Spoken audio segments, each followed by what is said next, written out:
السلام عليكم ورحمة الله وبركاته. إن الحمد لله نحمده ونستعينه ونستغفره ونؤمن به ونتوكل عليه ونعوذ بالله من شرور أنفسنا ومن سيئات أعمالنا. من يهده الله فلا مضل له ومن يضلل فلا هادي له. ونشهد أن لا إله إلا الله وحده لا شريك له ونشهد أن محمدا عبده ورسوله. أما بعد فأعوذ بالله من الشيطان الرجيم. بسم الله الرحمن الرحيم. يا أيها الذين آمنوا اتقوا الله حق تقاته ولا تموتن إلا وأنتم مسلمون. يا أيها الذين آمنوا اتقوا الله وكونوا مع الصادقين. ثم أما بعد قال الله تبارك وتعالى بعد أعوذ بالله من الشيطان الرجيم. كل نفس بما كسبت رهينة إلا أصحاب اليمين في جنات يتساءلون عن المجرمين ما سلككم في سقر قالوا لم نكن من المصلين ولم نكن نطعم المسكين وكنا نخوض مع الخائضين وكنا نكذب بيوم الدين حتى أتانا اليقين. وقال تعالى إلا المصلين الذين هم على صلاتهم دائمون والذين هم في أموالهم حق معلوم للسائل والمحروم. وقال تعالى ويل لكل همزة لمزة الذي جمع مالا وعدده يحسب أن ماله أخلده كلا لينبذن في الحطمة. وقال تبارك وتعالى ولله ميراث السماوات والأرض.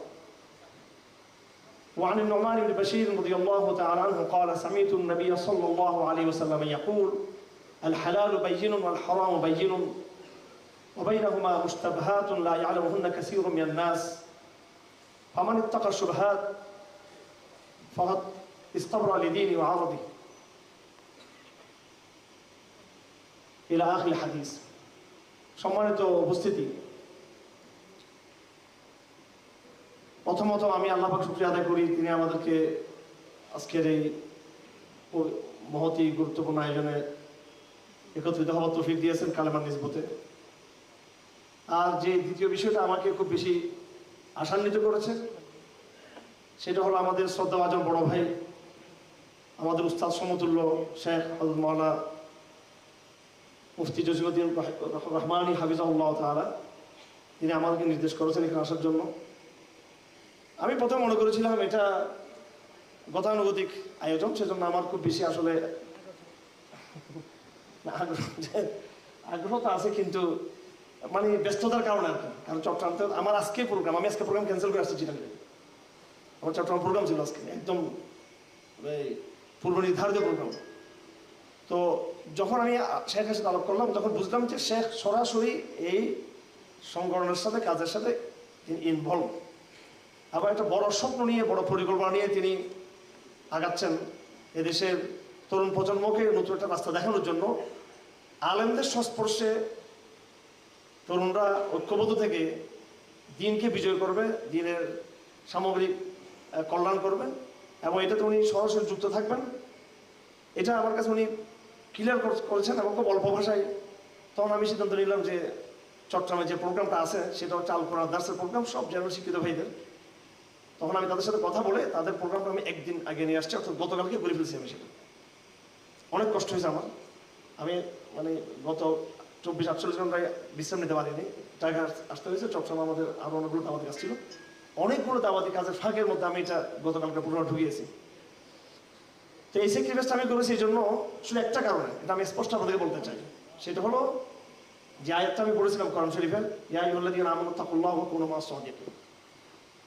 এই আয়াতটা বুঝতে হবে আমাদেরকে, শুধু আপনার গবেষণা করলে আর লেকচার দিলে হবে না, আমাদেরকে এই নেতৃত্ব মানতে হবে আমাদেরকে। আসসামু ওয়াত তাআ। বাংলাদেশে অনেক সেমিনার তো করলাম বিগত 1 বছর, এর আগে তো আমি তো 25 বছর সেমিনার করতেছি। 25 বছর আমার শিক্ষকতা জীবন, আমার সেমিনার জীবন 25 বছর। এখন যারা আমাদের সাথে সেমিনারে বক্তব্য রাখেন, অনেক বিদগ্ধ আলোচকরা, ওনাদেরকে আমি দেখতেছি 4-5 বছর, 3-4 বছর, 2-3 বছর এরকম বা আরো কিছু সময় ধরে। নেতৃত্ব বিবর্জিত এবং ওলামাদের সুহবত বিবর্জিত। আমি যতই এক্সপ্রেশন করি না কেন, যত অনেক কিছু দেখাই না, শোডাউন করি না কেন, কোনো লাভ হবে না। কথা পরিষ্কার, স্টেট ফরওয়ার্ড করা যায়। ঠিক তো, এটা আসতে বললেন, কারণ আমি জানি এগুলো অনেকের পছন্দ হবে না কথাগুলো। এই জামানা হচ্ছে সেলিব্রিটিজমের জামানা, হিরোইজমের জামানা। এটা আমি স্পষ্ট দায়িত্বহীন ভাষা বলে দিচ্ছি, কেউ আমার সাথে থাকেন না থাকেন, হিরোইজম দিয়ে ইসলাম বাংলাদেশে বিজয়ী কখনো হয় নাই, বিশ্বকোধা হয় নাই। ইসলাম বিজয় হয়েছে একদম রাসূলুল্লাহ সাল্লাল্লাহু আলাইহি ওয়াসাল্লামের গোড়াবা যে পদ্ধতি ছিল, গোড়াবা পদ্ধতি ইসলাম বিজয় হয়ে গেছে। এটা নানা রকমের এই ঔষধ আমাদেরকে ব্যবস্থা আছে। আমি এখানে আজকে বেশি আবির্ভূত হয়েছি, আনন্দিত হয়েছি যে যারা এখানে সংযুক্ত আছেন, আমাদের ব্যবসায়ী ভাইরা,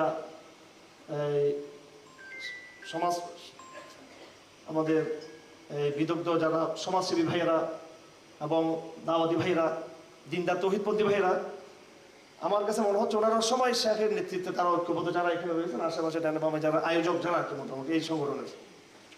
এটা একটা গুরুত্বপূর্ণ বিষয়। আপনার শেখের সাথে যদি নেতৃত্বের মানদণ্ড ঐক্যবদ্ধ না হন, এমনি একটা হলো শেখকে ইউজ করতেছেন আপনি। আপনার একটা সংগঠন আছে, এখন শেখের চেহারাটা ফোকাস করা দরকার, শেখকে ব্যবহার করতে, ইউটিলাইজ করতেছেন, এরকম বলে আমি আপনাদের সাথে নাই।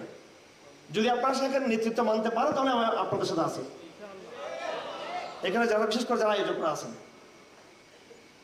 কারণ এই শোডাউন বহুত হয়েছে।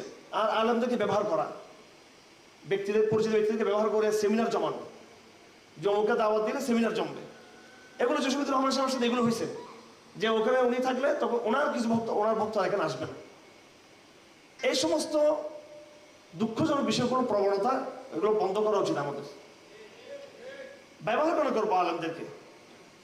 যারা নির্যাতিত আলেম এবং যারা কোরআনের পাশে আউযুবিল্লাহি মিনাশ শাইতানির রাজিম, বিসমিল্লাহির রহমানির রহিম, ওয়া ইয ইবতালা ইব্রাহিম রাব্বুহু বিকালিমাতিন ফাআতাম্মাহুন্না ক্বালা ইন্নী জাআলুকা লিন-নাসি ইমামা, যারা পরীক্ষায় উত্তীর্ণ হয়েছে,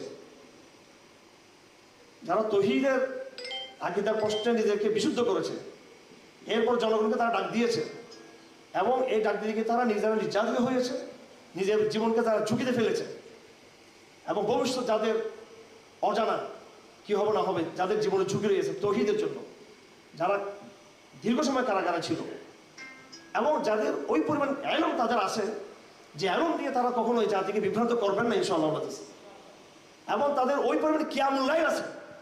এটা আমি সেমিনারের বক্তাদেরকে বলতেছি, সেমিনার বড় বড় হিরো যারা, ওদেরকে বলতেছি।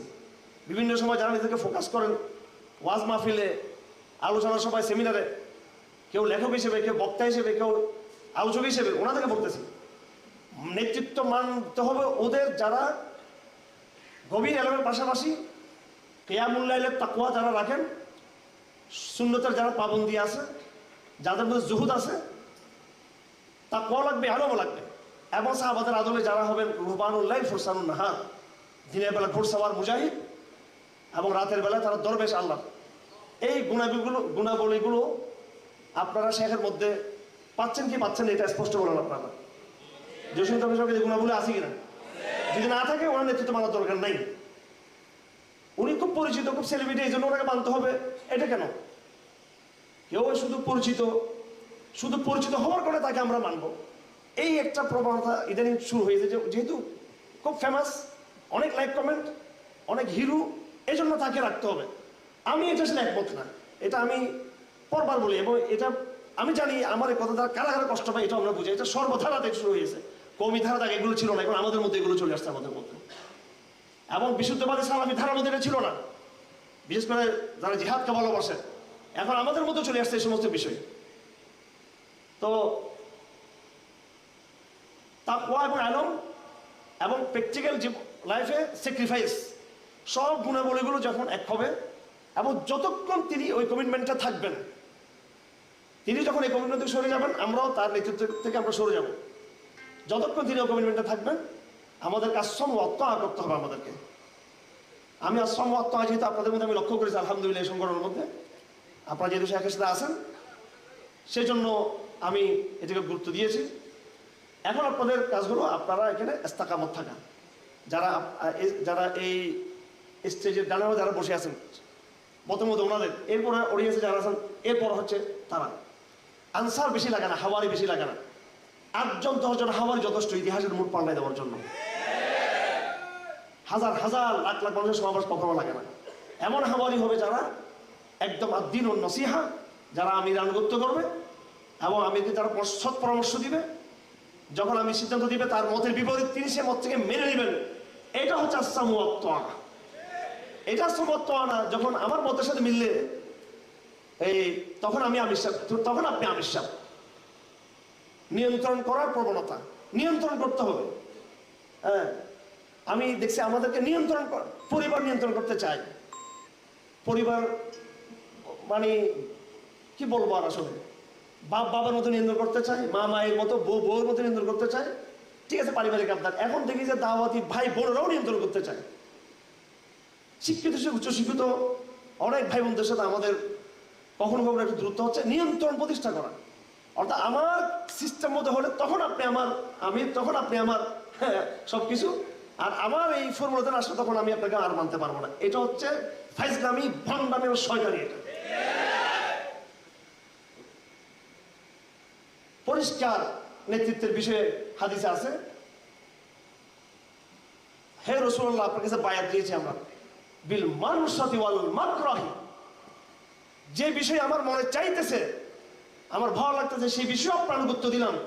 যা আমার মনে চাচ্ছে না, আমার বুঝার সাথে আপনার কাছে, এখন আমি বায়াত দিলাম, এখন আমি নেতৃত্ব মেনে নিলাম আপনার। এটাকে বলা হয় আসসামু ওয়াত তাআ। সাহাবায়ে কেরাম রাসূলুল্লাহর সিদ্ধান্ত মানতে পারেননি, কষ্ট লাগছে সিদ্ধান্ত।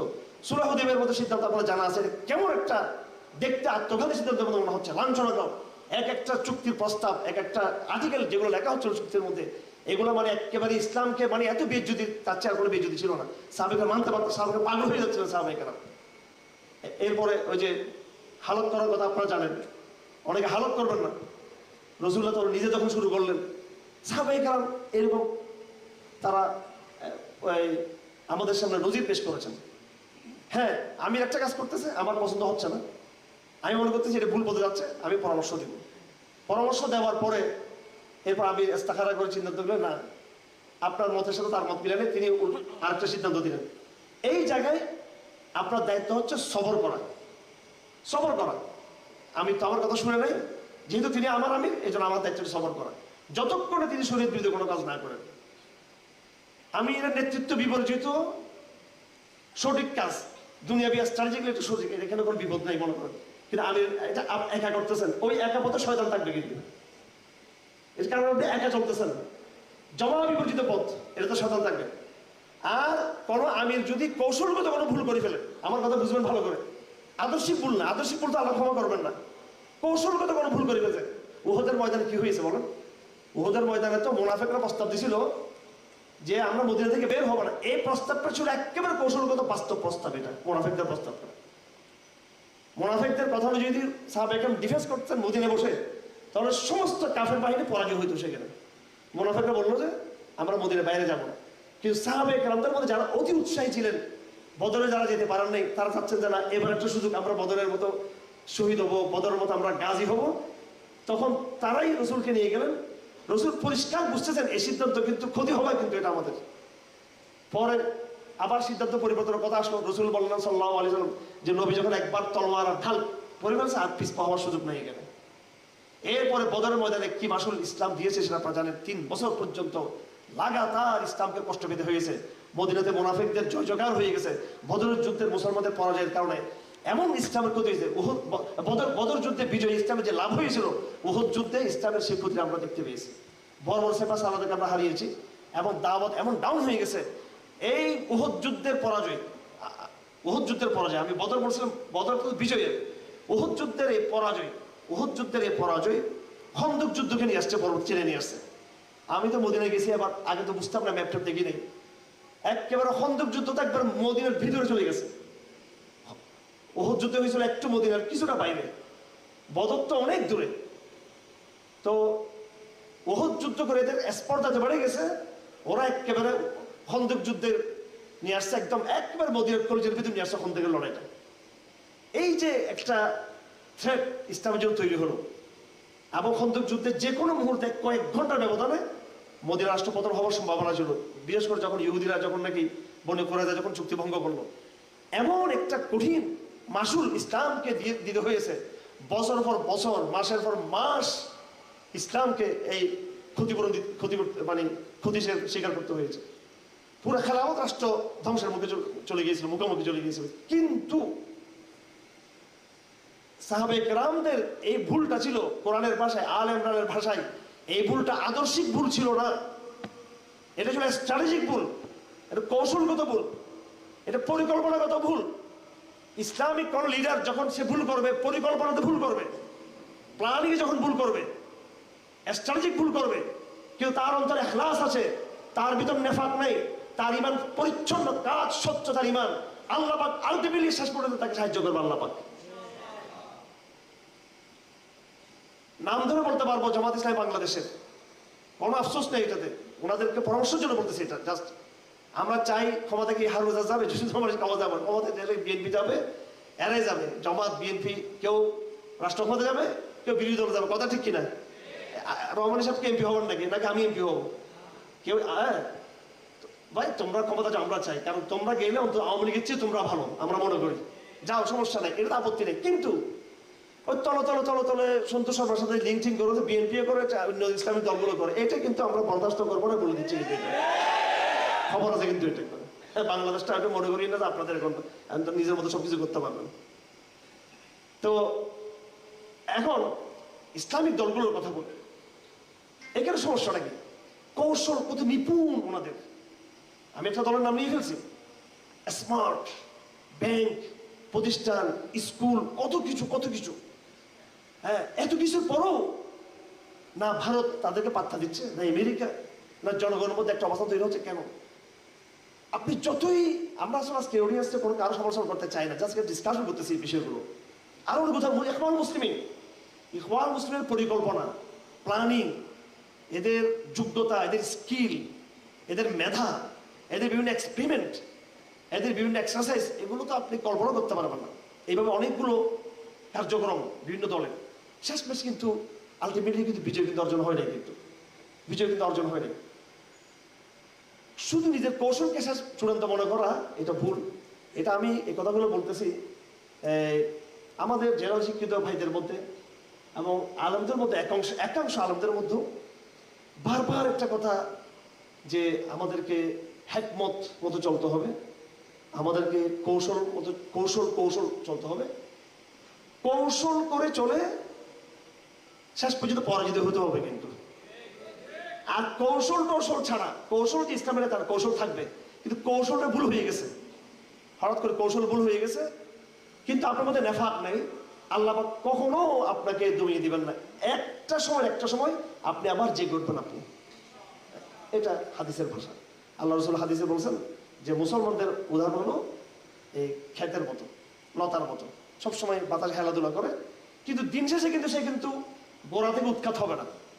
আর মুনাফিকের উদাহরণ হলো বিশাল বড় বৃক্ষের মতো গাছ, বাতাসে তাকে কিছু করতে পারবে না, কিন্তু একদিন বাতাসে তাকে যখন ফেলে দিবে সে দ্বিতীয়বার উঠতে পারবে না। সে কৌশলবাদীরা একদিন পড়ে যাবে আর উঠতে পারবে না।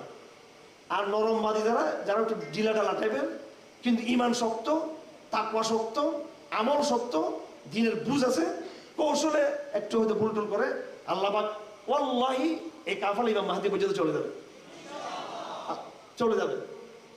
আঁকে বাঁকে সবাই মনে করবে যে শেষ, আর বাইরে পারবো না।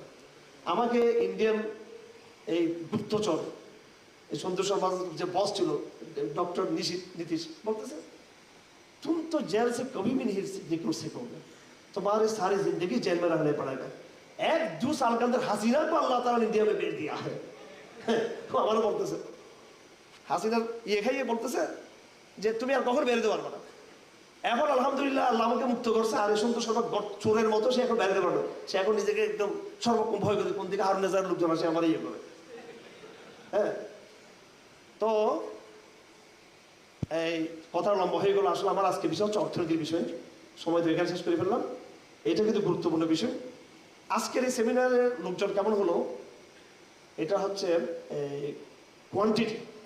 কোয়ান্টিটির দিক থেকে এটা খুব বেশি আশাব্যঞ্জক না।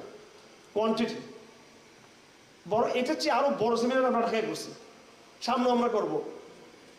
কিন্তু আমার ভাইরা, কোয়ান্টিটি কিন্তু এটা বড় কথা না।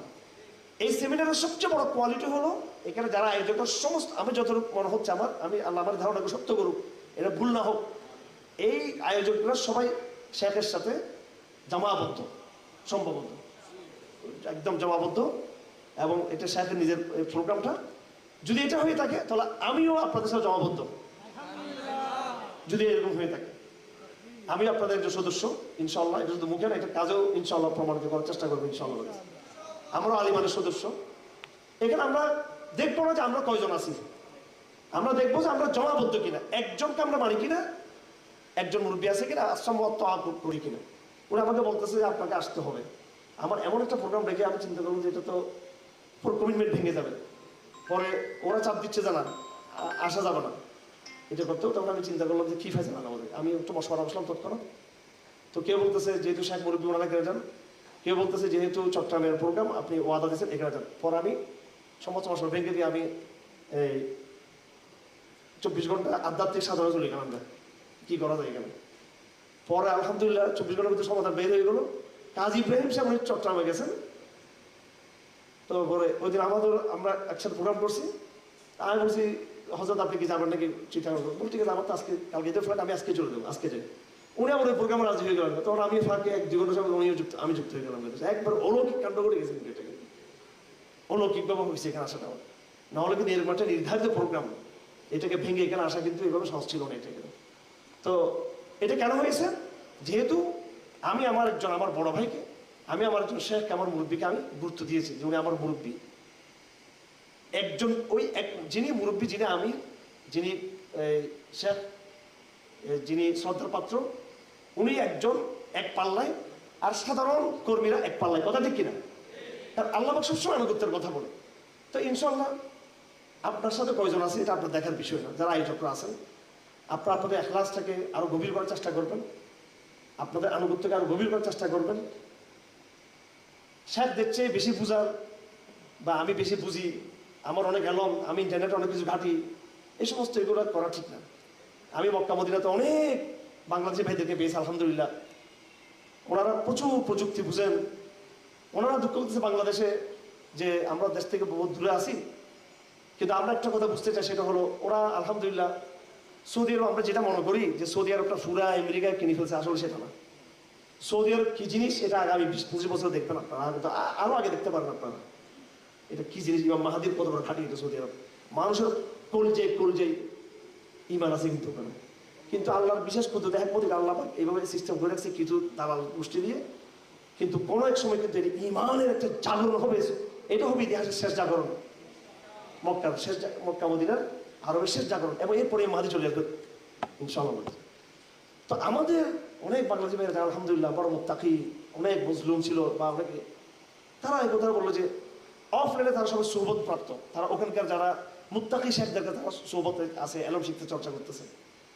তো বাংলাদেশের অনেকে দুঃখ করলো যে অনেক সময় আমরা অনেক আলোচক বা অনেক ব্যক্তিবৃন্দ আমরা কিন্তু নিজেকে অনেক সময় অনেক কিছু মনে করলো, কিন্তু সোহবত থেকে আমরা বঞ্চিত অনেকে। এই বিষয়টা একটু খারাপ লাগে আপনাদের শুনতে বা বলতো, আমারও খারাপ লাগে আসলে। তো দিনের যে সিস্টেম, বিদের যে পদ্ধতি, আমি চাই যে আপনারা এই জায়গায় থাকেন। ইয়া আইয়ুহাল্লাযীনা আমানু তাকুল্লাহা ওয়া কুনু মা'আস সাদিকিন, সত্যবাদীদের সাথে যুক্ত থাকা এবং আনুগত্য অনেক বড় জিনিস। আনুগত্য বিবর্জিত শোরাউন যতই করি এটাতে কোনো ফায়দা নেই। আরবাজ ইবনে সারিয়া একজন বিখ্যাত সাহাবী।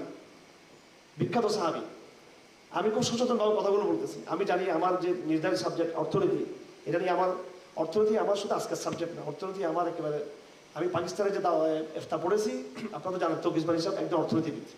3 বছর ওনার কাছে লাগাতার পড়াশোনা করছি। এরপর আমি একটা ইনস্টিটিউশন তৈরি করেছিলাম, মারহাজুল ইকতিসাদ ইসলামিক ইকোনমিক ইনস্টিটিউশন, এবং আমার অর্থনীতি বই লেখা আছে, আমার থিসিস লেখা আছে, আরবিতেও লেখা আছে, বাংলাতেও লেখা আছে আমার। আমি অর্থনীতির ছাত্র আলহামদুলিল্লাহ। আমি আমাদের দারুল ইফতার মধ্যে আমি নিজে অর্থনীতি পড়াই, অনেক বছর আমি অর্থনীতি পড়াই। সেটা এই জেনারেল যে অর্থনীতি আছে, ইন্টারের অর্থনীতি, দশম শ্রেণীর অর্থনীতি, এটাও পড়াই, আবার ইসলামী অর্থনীতি যেটি সেটাও পড়াই। তো এটা আমার একবারে খুব নিজস্ব সাবজেক্ট। আমি এখানে আলহামদুলিল্লাহ আল্লাহ তৌফিক দিলে আশা করি মোটামুটি কিছু আলোচনা করার মতো হয়তো আল্লাহ পাক হয়তো তৌফিক দিলে করতে পারবো হয়তো, আশা করি। কিন্তু এই বিষয়ের চেয়েও এই বিষয়টা বেশি গুরুত্বপূর্ণ। আনুগত্য এবং নেতৃত্ব এবং শাইখদের সোহবত, এই বিষয়টা গুরুত্বপূর্ণ বেশি আমার কাছে। সময়টা এখন ক্রাইসিসের সময় যাচ্ছে বাংলাদেশে। কারোর প্রতি কারো কোনো আস্থা নেই। মুখে সবাই ঐক্যের কথা বলে, আসলে কিন্তু নিজেরাই আমরা অনৈক্য আমরা করি। সবাই আনুগত্যের কথা বলে, কিন্তু আমরা নিজের আনুগত্যের মধ্যে নাই। তো এই জন্য এই কথাগুলো জরুরি। আমি আমার নিজের সাবজেক্ট বাদ দিয়ে এই জন্য কথাগুলো বলতেছি। আমি নিজের সাবজেক্টে কথা বলবো, হয়তো সংক্ষেপে, হয়তো সময় শেষ হলে বলবো না, কিন্তু এই কথাগুলো মানা জরুরি। হযরত আল-আরবাজ ইবনে সারিয়া একজন আনসারী সাহাবী ছিলেন। তার ব্যাপারে কোরআন শরীফে আয়াত নাযিল হয়েছে, ওই সূরা তওবাতে আছে, আউযু বিল্লাহি মিনাশ শাইতানির রাজীম, ওয়ালা আলাল্লাযীনা লা ইয়াজিদুনা মা তাহমিলুহুম আলাইহি কুলতা লা আজিদু মা আহমিলুকুম আলাইহি তাওয়াল্লাউ ওয়া আনতুম তাফিদু মিনাদ দামি হাযার মিম্মা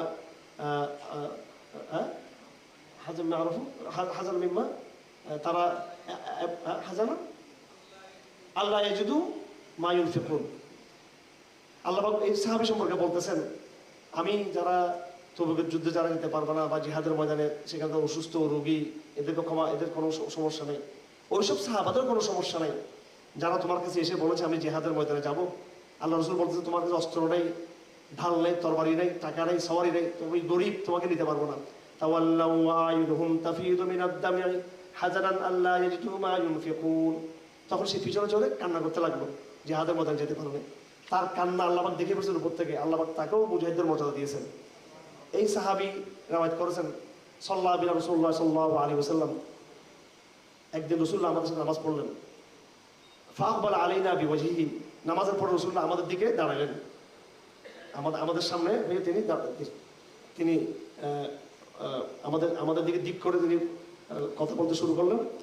ফাওয়াযানা মাওয়াযাতান বালিগা যারাফাত মিনহাল উয়ুন ওয়া ওয়াজিলাত মিনহাল কুলুব। তিনি এমন একটা ভাষণ দিলেন আমাদের নবীজি সাল্লাল্লাহু আলাইহি ওয়াসাল্লাম নামাজের পরে, যে আমাদের অন্তরগুলো গলে গেল আর আমাদের চোখ দিয়ে ঝরঝর করে পানি বের হতে লাগলো সবাই।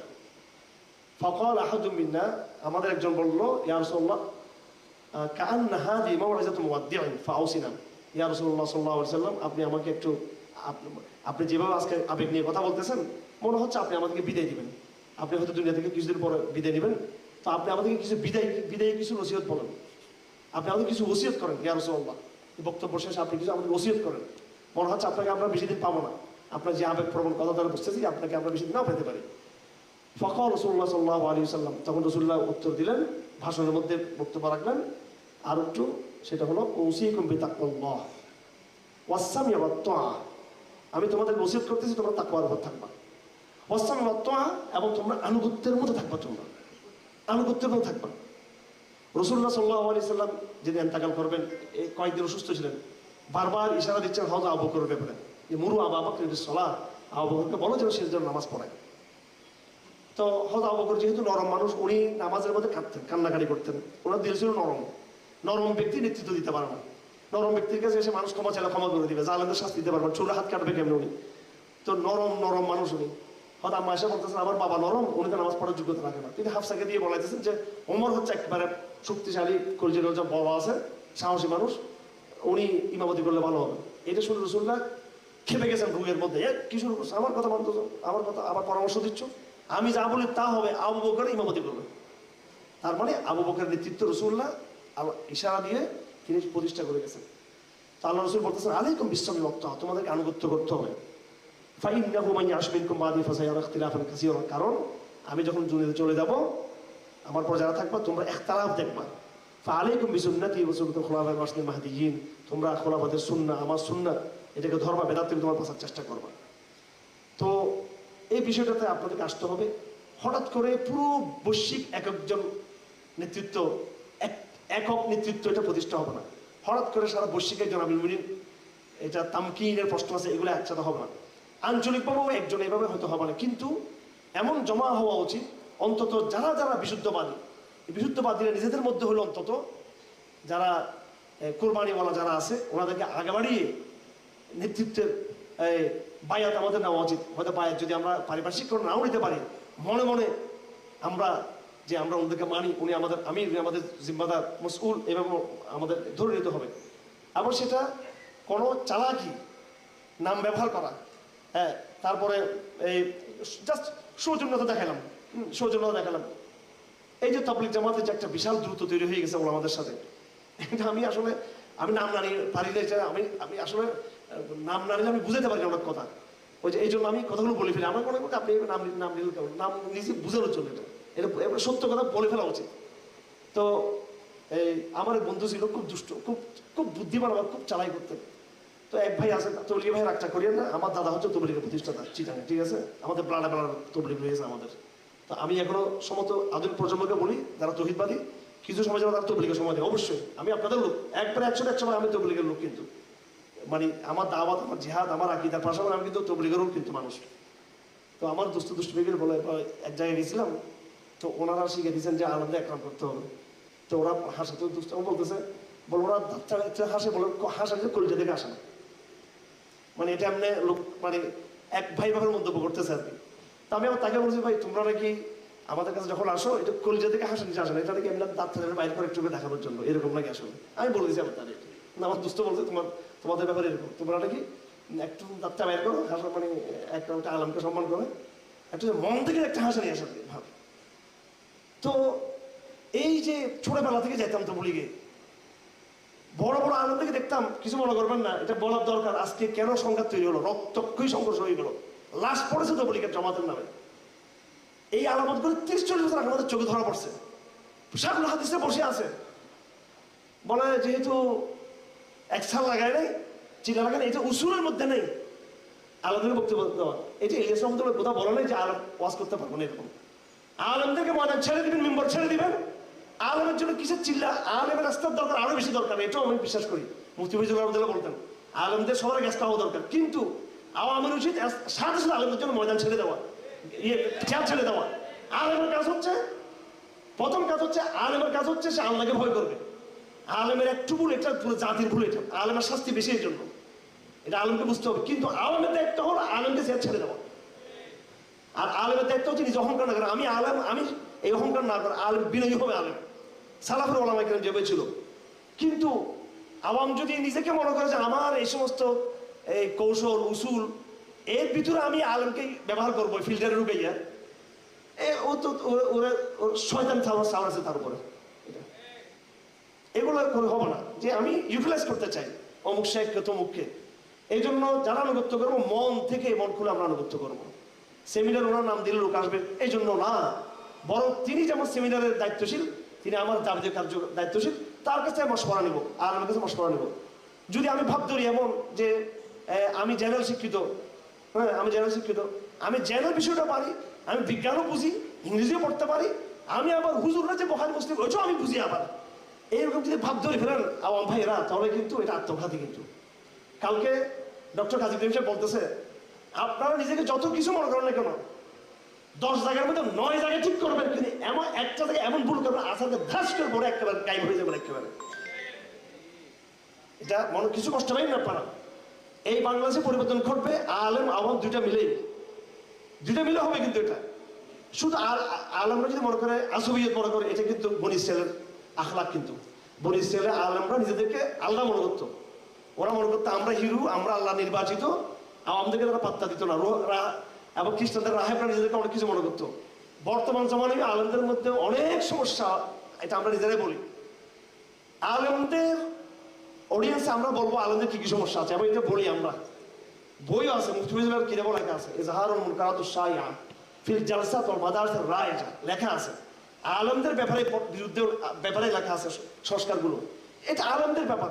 কিন্তু আলেম ভার্সেস আওয়াম যখন এক হবে, এক বাক্যে চোখ বন্ধ করে প্রত্যেকটা আলেমের দায়িত্ব হলো মুত্তাকি আলেমের বায়াত গ্রহণ করা, তার সুবত গ্রহণ করা। তার এই কথাগুলো আগে ভদ্রভাবে বলতাম, এখন জোর গলায় বলতেছি এগুলো। এবং এই বিষয়, এই প্রশ্নে আগামীতে প্রজন্মের সাথে আমরা আমাদের স্পার হয়ে যাবো আমাদের, আমি বলে দিচ্ছি সেটা। যদি প্রজন্ম বিনয়ী হতে পারে, যদি প্রজন্ম আনুগত্যের প্রশ্ন যদি তারা যদি সিদ্ধান্ত নিতে পারে, একদম সাহাবাদের মতো সিদ্ধান্ত, সব আওয়াম সাহাবা আলেম সাহাবাদের নেতৃত্ব মেনে নিয়েছিল, তাহলে এই প্রজন্মের জন্য আমরা জান দিয়ে ফেলবো। আমরা এই প্রজন্মের জন্য, কলেজ বিশ্ববিদ্যালয়ের ছেলেদের জন্য, মেয়েদের জন্য, আমরা ওদের জন্য আমরা ত্যাগ স্বীকার করবো, এদেরকে আমরা বুকে টেনে নেবো, আমরা ওদের মতো হবো। কিন্তু যদি সুপ্ত অহংকার কাজ করে কেউ ভিতরে, না বুঝবে কি বুঝবো, আমরা তো আরো বেশি ভালো বুঝি, যেহেতু আমরা জেনারেল শিক্ষিত, আবার আমরা এই ইসলাম নিয়ে আমরা অনেক কিছু বুঝি। কোন শাখার কাছে পড়ছেন আপনি, কোন আলেমের সুবত নিয়েছেন আপনি, কার হাতে বাইরে দিয়েছেন আপনি, কার কাছে কি আমলের প্রশিক্ষণ নিয়েছেন, কার কাছে ইখলাসের প্রশিক্ষণ নিয়েছেন, আপনার শেখদের নাম কি, আপনাদের নাম কি, শেখদের নাম কি, জিহাদের ইয়েগুলো কার কাছে নিয়েছেন? দাওয়াতের বিষয়গুলো কার কাছে শিখেছেন? তাজকিয়ার বিষয়গুলো কার কাছে শিখেছেন? ফিকহের বিষয়গুলো কার কাছে শিখেছেন? কার কাছে শিখছেন?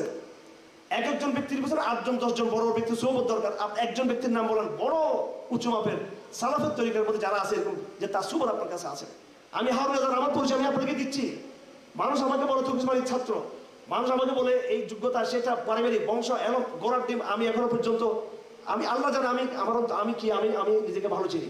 আমি এখনো আমাদের একজন শিক্ষক আছে মৌলানা মুজিব সাহেব, আমার বাবা অনেক বড়, আরো অনেক বড়, উনি অনেক বড় আলেম, উনি অনেক বড় মাপের। বাংলাদেশে ওনার অনেক নিয়ে বিতর্ক থাকলো, কিন্তু এলমি ক্ষেত্রে সবাই মানতে বাধ্য আমার বাবার এরকম কোন পর্যায়ে আছে। মুফতি ফিজুল্লাহ সাহেবের হাতে গড়া ব্যক্তি এবং ইদ্রিস কাদের রহমতুল্লাহ হাতে গড়া শিষ্য তিনি। ভারতবর্ষের কত বড় আলেম তৌফিক ইসমাইল সাহেব এখনো ওই পরিচয় আমাকে ভালোবাসেন। তৌফিক ইসমাইল সাহেব আমাকে ভালোবাসেন এই জন্য যে আমি মুফতি আদার সন্তান, সেই জন্য তিনি ভালোবাসেন। হোয়াটসঅ্যাপে মেসেজ দিলে, এই যে হজের সময় গিয়েছিলাম আমি ওনার কাছে হোয়াটসঅ্যাপে চ্যাটিং করতাম, মাঝে মাঝে উনি বলতেন এটা এই জন্য যে আমার এলমি যোগ্যতা চেয়েও কিন্তু আমার বাবার কারণে তিনি সম্মান করেন। আমার বাবা একটু রাগী মেজাজের জন্য আমি ওনার থেকে একটু স্বাভাবিক, পারিবারিক কারণে একটু আমরা হয়তো দূরে থেকে ভয়ে টয়ে। এখন আমি কি কার কাছে যাব? একজন শিক্ষক আছে লালখান বাজার, সবাই চিনে, একেবারে গরিব, হ্যাংলা, খাবার দাবার কম, কিন্তু তিনি 40 বছর ধরে হাদিস পড়ান, ফেকার বড় মাহের। হারাদের মাথায় যারা সাবেক বড় বড় মহাদিস ছিলেন, যারা দুনিয়া থেকে বিদায় নিয়েছেন, আহমদ শফি রহমতুল্লাহ যারা উস্তাদ ছিলেন, আহমদ শফি সাহেব উস্তাদ যারা ছিলেন, শাহুল ইসলাম আহমদ শফি উস্তাদ, ওদের সোবত তিনি পেয়েছেন। তো আমি প্রত্যেকটা মাসলা, আমার প্রত্যেকটা ব্যক্তিগত বিষয় আমার কাছে যেটা পাপ মনে হয়নি যে এটা হচ্ছে আমি ওনার কাছে হাজিরা দিই। হয়তো মুফতি আব্দুল আল্লাহ সাহেবের মতো প্রশিক্ষিত ব্যক্তি উনি না আমাদের মুজিব সাহেব, কিন্তু ওনার বয়স, ওনার এলম আরো অনেক গভীর, আরো অনেক গভীর। তো আমি নিজেকে সারেন্ডার করেছি আলেমদের কাছে, এখনো পর্যন্ত চলি। আল্লাহ, এটা আমার একান্ত সচিব যারা আছে তারা জানে, আমার প্রাইভেট একজন বড় মুরব্বী আছে প্রত্যেকটা বিষয়ে। এই যে আমার এই যে আপনাদের আমি যে বিভিন্ন কাজগুলো করি, বড় বড় কাজ, সব বিষয় আমি ওনার সাথে শেয়ার করি। ওনাকে কেউ চিনে না, কিন্তু এত বড় মাপের আলেম যেটা কল্পনা করা যাবে না। এত বড় একজন আলেম, এত বড় মুত্তাকি, এত বেশি কিয়ামুল করনেওয়ালা। রাতের 1 ভাগ উনি কিরাম মোতালা করে, 1 ভাগ কিয়ামুল করে, আরেক ভাগ তিনি ঘুমায়। রাতকে 3 ভাগ করছেন উনি, পরিষ্কার। 1 ভাগ শুধু মোতালা থাকে, আরেক ভাগ পুরো কিয়ামুল, আরেক ভাগ অল্প একটু ভাগ উনি ঘুমান। এখনো পর্যন্ত এই ব্যক্তিগুলো বাংলাদেশে আছে এখনো বাংলাদেশে। মৌলানা হাজিদুল্লাহ সাহেবকে দেখছিলাম আজ থেকে 40 বছর আগে দেখছিলাম এই ঢাকাতে। আমার বয়স প্রায় তখন আমার বয়স 10-11 বা আরো বেশি, 40 বছর কম না, আরো বেশি হবে। মৌলানা হাজিদুল্লাহ সাহেব ঢাকাতে ছিলেন, এত জরুরি কত বুজুর্গ। মহবুল আহমদ সাহেব ছিলেন, মৌলানা হারুন বাবুল রহমতুল্লাহ আলী। উনি ইন্তাকালের সময় আমি খানা নিয়ে যেতাম একবারে, তখন আমার বয়স ছিল 7 বছর 8 বছর বয়স ছিল তখন। এদের এক একটা সোহবত হলো মৌলানা গাজী সাহেব রহমতুল্লাহ আলী, মানে বছর পর বছর আমরা হুজুর সোহবতে ছিলাম। এরপর সর্বশেষ সবচেয়ে বেশি সোহবত আমরা পেয়েছি হয়তো মুফতি আহমদুল সাহেব রহমতুল্লাহ আলী। মুফতি ফিজুল্লাহ সাহেব দুনিয়া থেকে যাওয়ার পরে যাকে খেলাফত দিয়ে গেছেন, বাংলাদেশ যাকে মুফতি আজম বানিয়ে গেছেন, কিন্তু অনেক আগে তিনি ইন্তেকাল করছেন। উনি তো বছর তিনি আমাদেরকে কি করছেন, তরবিয়ত করেছেন। তো এখন অফলাইনে এরকম মুত্তাকি লোকদের সোহবত লাগবে আপনাদের। অনলাইনে সেলিব্রিটিজের পিছনে আপনি শিখেন, সমস্যা নাই, অবশ্যই শিখবেন। বিভিন্ন জ্ঞানী গুণী তরুণ লিডারদের কাছে আমাদের শিকার আছে, আপনাদের শিকার আছে, শিখবেন, ফলো করবেন, তাদের থেকে জ্ঞান নেবেন, তাদেরকে আল্লাহর জন্য ভালোবাসবেন। কিন্তু আপনার আনুগত্য, আপনার আশ্রমত্ব, আপনার মশওয়ারা হবে আপনার একজন বুজুর্গ মুত্তাকি আলেমের সাথে হবে আপনার। এগুলো আমি বুঝাতে পারছি? আমি কখনোই কথা বলি নাই যে একজন সুন্দর রহমান সাহেবকে পেয়ে বা আরেকজনকে পেয়ে আপনি অন্য সবাইকে আপনি ভুল মনে করবেন না। সবাইকে আল্লাহর জন্য ভালোবাসবেন, সবাই থেকে শিখবেন, সবাই থেকে শিখবেন, সবাই থেকে শিখবেন। কিন্তু আপনার মূল আনুগত্যের একটা জায়গা থাকতে হবে আপনাকে, একটা সেন্ট্রাল, একটা নিউক্লিয়াস আপনার থাকতে হবে আপনাকে। যাই হোক, এই মেসেজগুলো জরুরি ছিল বলে আমি হয়তো এটা বলে ফেললাম এইভাবে। এটা সমস্ত তরুণদের উদ্দেশ্যে আমার কথাগুলো বলা। আমি আজকে আমার যে নির্ধারিত বিষয়, যেহেতু সময় যেহেতু শেষ, অর্থনীতির বিষয়ে আমি আর আজকে কথা বলতে পারলাম না। আমি আরেকদিন ইনশাআল্লাহ অর্থনীতির কথা বলবো। আসলে আমি আজকে যে কথা বললাম এটা আল্লাহ পাক বলিয়েছেন। আমি পুরো প্রিপারেশন নিয়ে আসছি অর্থনীতি পড়ার জন্য, এবং এখানে আমি বিরাট এক বই আছে আমার এখানে, আমার নিজেও আমার যে একটা বই লেখা আছে সেটা সহ, আর যে বইগুলো আমাদের সিলেবাস অর্থনীতি নিয়ে প্রিপারেশনটা ছিল যখন দাঁড়াচ্ছি তখনও, কিন্তু যেহেতু সময় এখানে শেষ হয়ে গেছে, এই বিষয়টা সমকালীন প্রেক্ষাপটের সাথে যত জরুরি মনে হয়েছে। আর আমার যদি ভালো লেগেছে ভাইদের যে ওনারা একজন আলেমকে ওনার নেতৃত্বে তারা কাজ করতেছেন, সেজন্য আমি কথাগুলো এইভাবে বললাম। আল্লাহ পাক সুবহানাহু ওয়া তাআলা আমাদের সবাইকে তৌফিক দান করুন। অর্থনীতি যেহেতু আমাদেরকে দিয়েছে, সেজন্য এখানে সিম্পল কথাটা হলো যে ইসলামী অর্থনীতি ভার্সেস আধুনিক যে অর্থনীতি, ক্লাসিক অর্থনীতি, মডার্ন যে অর্থনীতি, এই অর্থনীতিগুলো তুলনামূলক যদি আমরা বিশ্লেষণ করি, তাহলে ইসলামী অর্থনীতির যেই বৈশিষ্ট্য, ইসলামী অর্থনীতির যে সাস্টেনিটি, তার যে সক্ষমতা, এটা এই অর্থনীতির চেয়ে 1000 গুণ বেশি। আধুনিক অর্থনীতি হলো উপর দিয়ে সুন্দর একটা এমারত, সুন্দর এমারত কিন্তু তার ভিত্তি নেই। আর ইসলাম অর্থনীতি হলো এমারতটা সুন্দর নয় কিন্তু তার পাইলিং, তার ফাউন্ডেশনটা অনেক মজবুত, তার ফাউন্ডেশনটা। এবং এখানে যে কথাটা আমাদের ইসলামপন্থীদের আলেমুল আমাদের বোঝা উচিত, আপনি দেখবেন আলেমুল আমরা বক্তারা ইসলামী অর্থনীতি কিন্তু আমরা আলোচনা করি না মাঠে ময়দানে। আমরা আলোচনা করি মেয়েদের বেশি বেশি স্বামী আনুগত্য করা উচিত। আমরা বয়ান করি আর আমাদের শুধু খালি আলমদের ফজিলত বলি আমরা বয়ানের মধ্যে। আমি আজকে আলমদের ফজিলত বলিনি, আমি বলছি এটা অন্য আলাপ, এটা যারা বুঝে তারা বুঝছেন সেটা আমার আলাপ। আর এমনি আলমরা খালি মাঠে ময়দান শুধু আলেমের ফজিলত, এইভাবে একটা নির্দিষ্ট বিষয় নিয়ে আমরা ওয়াজ করি। কিন্তু এই সমাজে শ্রমিক, এই সমাজে কৃষকদের সমাজ বাংলাদেশ, গরিব মানুষের সমাজ বাংলাদেশ, যে বিপুল পরিমাণ এখানে ইসলামের যে বয়ান রয়েছে এগুলো মানুষের সামনে আমরা তুলে ধরি না। আমরা চট্টগ্রামে একটা ছিন্নমূল এলাকা আছে, সব গরিবরা মিলে চিটাগের পাহাড় কতগুলো দখল করে দিচ্ছে, বিশাল এলাকা, সবগুলো গরিব গরিব গরিব মিসকিন মিসকিন লোক। এখন ভয়ে আছে কোন সময় সরকার ধাক্কা মারে। তো ওরা আমার একটা মাহফিল করলো যে আপনি একটা আলোচনা করবেন। তো আমি বাসা থেকে গেছি তৌহিদের শিরিক নিয়ে আলোচনা করার জন্য। হাজার হাজার মানুষ, হাজার হাজার লাখের মতো মানুষ ওখানে, গরিব গরিব লুঙ্গি পরা মহিলা আছে অনেক হাজার হাজার। এদেরকে দেখে আমরা এখানে তৌহিদের কি বয়ান করবে, এখানে দূর এদের অধিকার বয়ান করি, একবারে 1-1.5 ঘন্টা বয়ান করে তোরা সমস্ত পাহাড়গুলো তোদের, জমিনটা তোদের, এটা প্রমাণ করে দিয়েছে আমি।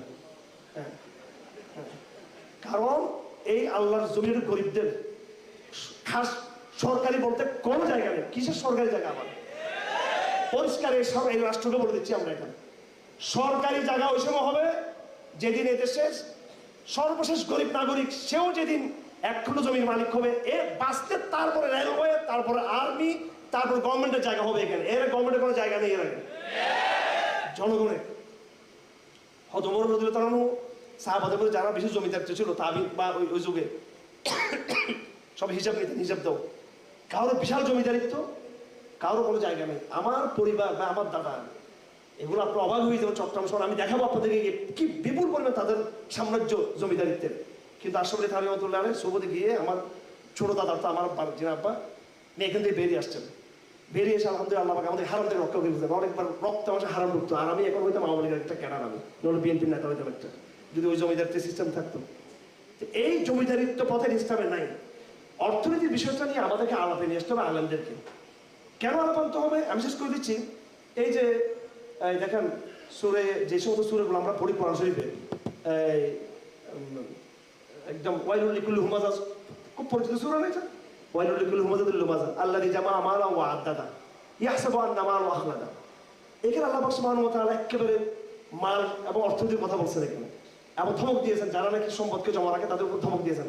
হতামা, তাদেরকে জাহান্নামের, তাদেরকে ভয়ঙ্কর এক জাহান্নামের আগুনে ফেলা হবে। এই আগুনটা প্রথমে কলজা, মানে কলজা, আগে কলজা রাখবে আগুন। এটা কোরআনের আয়াত আছে, লিলাফ কোরআনের পর আয়াত কি? হ্যাঁ, আলম লিলাফ কোরআনের পর আছে। হ্যাঁ, আর এটার পর এটা পর সূরাটা কি? পর সূরা হলো সূরাতুল মাউনটা পড়ুন তো। আর আইতাল্লাযী ইউকাযযিবু বিদ্দীন, হ্যাঁ, ফাযালিকা আল্লাযী ইয়াদউল ইয়াতীম ওয়া লা ইয়াহুদ্দু আলা তুআমিল মিসকিন ফাওয়াইলুল লিল মুসাল্লিন আল্লাযীনা হুম সালাতিহিম সাহুন ওয়াল্লাযীনা হুম ইউরাউন ওয়া ইয়ামনাউনাল মাউন। এইটা আমরা ব্যাপকভাবে পড়ি না, আমরা সূরা মাউনটা আমরা সবাই পড়ি মুখস্থ। পুরো আয়াতটা কিসের আয়াত বলেন? অর্থনীতির আয়াত, গরিবদের সাহায্য করা আয়াত। মক্কি সূরা দেখবেন, মদিনা সূরা দেখবেন, এত এত যতগুলো আয়াত তার চেয়ে বেশি হচ্ছে আপনার এই যে মানুষকে সাহায্য করা আয়াতগুলো, অনেক বেশি আয়াতগুলো। এবং আমার এক বন্ধু ছিল, ক্যাপ্টেন ছিলেন, তো উনি অনেক ইসলামিক গবেষণা করতেন। তো আমি আমাকে বলতেছে, আমি যখন বয়ান করলাম যে নামাজ রোজা এরকম, বলে আপনার কথা একটু ভুল হয়ে গেছে। আমি কি ভুল হয়েছে? বলে আপনি বলবেন নামাজ জাকাত এটা বলবেন। এটা অনেক আগে, 20-30 বছর আগের কথা এটা। তো একজন ক্যাপ্টেন মানুষ, কিন্তু দেখেন তার দিনের বুঝটা কত সেই মাশাআল্লাহ। কোরআনে কারীমে রোজার কথা আছে মাত্র সিম্পল জায়গায়, কিন্তু জাকাতের কথা যেখানে সালাত সেখানে কিন্তু কি জাকাত, মুত্তাকিদের পরিচয়। এই জাকাতের কথা আমরা বলি না, অথচ আমরা যারা মাদ্রাসা করি জাকাত নিয়ে, আমরা জাকাত, মানুষকে জাকাত তুলতে যাই। আলেম ওলামারও তো নিজের, তাদের মধ্যে আমরা দেখতে পাচ্ছি আগেটা ছিল বড় ফেরাউন, আর এগুলো ছোট ছোট ছোট ছোট অনেকগুলো ফেরাউন হয়ে গেছে। এখন ইসলামের আইনকে বুঝতে হবে, ইসলামের শরিয়াতের যে মেসেজটা আমাদের বুঝতে হবে। এবং আলেমদের একটা বড় ইসলামের ব্যর্থতা আছে, আমরা ইসলামী অর্থনীতিকে অ্যাপ্রোচ করতে পারিনি। আমাদের ইসলাম অর্থনীতি অ্যাপ্রোচ করতে হবে, it is part of the ইবাদা। অর্থনীতি ইকোনমিক্স, এটা কোনো ইকোনমিক্স নট ইকোনমিক্স। ইকোনমিক্স শুধু ইকোনমিক্স না, ইকোনমি এটা শুধু বস্তুবাদী আলাপ না, এটা শুধু একটা রাষ্ট্রের বিষয় না। ইকোনমি এটা পার্ট অফ ইবাদা আফটার সালাত। এটা সালাতের পরে, এটা বিফোর হজ, বিফোর জিহাদ, বিফোর দাওয়া, সব কিছুর আগে হচ্ছে এই আপনার এই যে অর্থনীতির বিষয়টা, মৌলিক বিষয়টা। অর্থনীতি যখন মেরুদণ্ড ঠিক হবে, এই জাতি তখন জিহাদ করতে সক্ষম হবে, এই জাতি তখন হজ করতে পারবে, এই জাতি তখন যাকাত দিতে পারবে, এই জাতি তখন মানুষের সেবা করতে পারবে। কিন্তু অর্থনীতি মেরুদণ্ড ভেঙে গেলে এই জাতি কিছুই করতে পারবে না। এই জন্য সালাতের পরে আল্লাহ পাক যাকাতের গুরুত্ব দিয়েছেন। আমি আপনাদেরকে প্রস্তাব করবো আজকে এই সংগঠনকে আরেকদিন আপনারা শুধু অর্থনীতির উপরে আপনারা সেমিনার দিবেন, প্রশিক্ষণ দিবেন, শুধু মানে প্রশিক্ষণের ব্যবস্থা করবেন। ওই দিন আমি আল্লাহ ডিটেলস কথা বলবো। দেরি হওয়ার জন্য আমি দুঃখিত। আল্লাহ পাক সুবহানাহু ওয়া তাআলা আমাদের কথার মধ্যে যেগুলো ভুল ত্রুটি হয়েছে আল্লাহ পাক ক্ষমা করুন। আল্লাহর কাছে ক্ষমা চাই। যা কিছু ভুল হয়েছে সেগুলো শয়তানের পক্ষ থেকে, আমার পক্ষ থেকে, আর যা শুদ্ধ হয়েছে তা আল্লাহর পক্ষ থেকে। আল্লাহ পাক আমাদেরকে হকের প্রতি ইস্তেকামত দান করুন। ওমা আলাইনা ইল্লাল বালাগ ওয়া আখিরু দাওয়ানা আলহামদুলিল্লাহি রাব্বিল আলামিন ওয়া সাল্লাল্লাহু তাআলা আলা খাইরি খালকি মুহাম্মদ ওয়া আলিহি ওয়া সাহবিহি আজমাইন।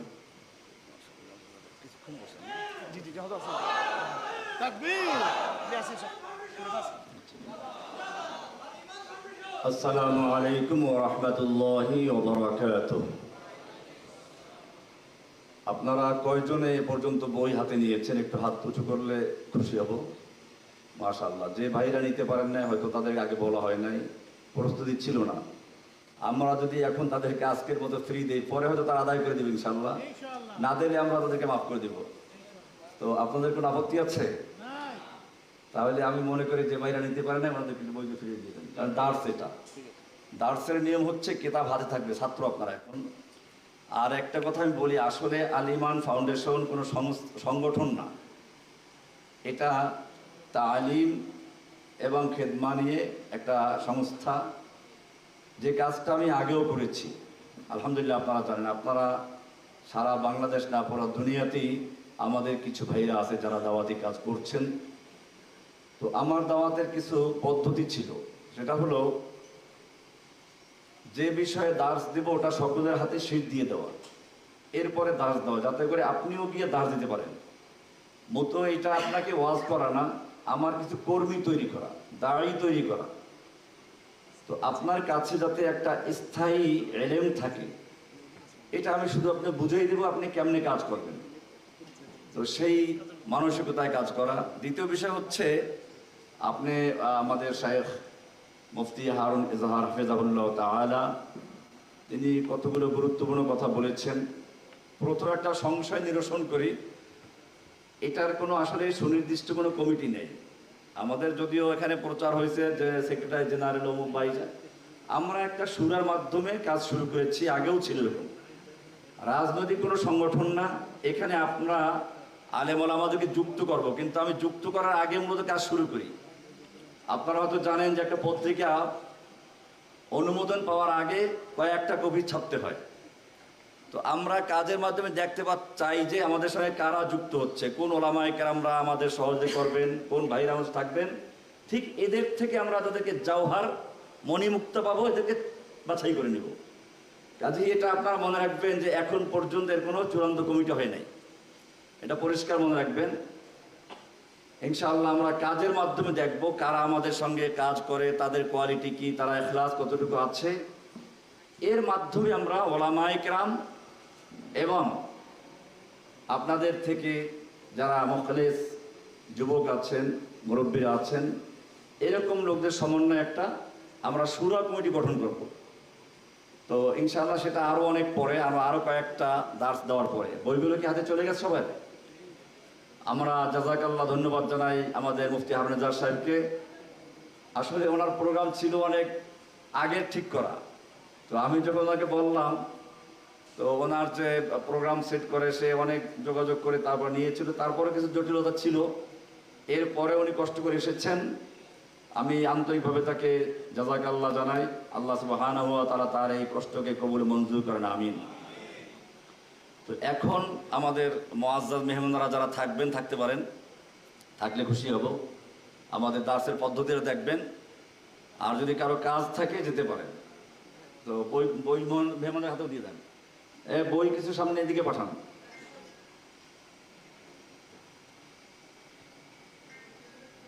আমরা শুরুতে সালাত আলা নবী সাল্লাল্লাহু আলাইহি দুরূদ শরীফ পড়ি। আল্লাহুম্মা সাল্লি আলা মুহাম্মাদ ওয়া আলা আলি মুহাম্মাদ কামা সাল্লাইতা আলা ইব্রাহিম ওয়া আলা আলি ইব্রাহিম ইন্নাকা হামিদুম মাজিদ।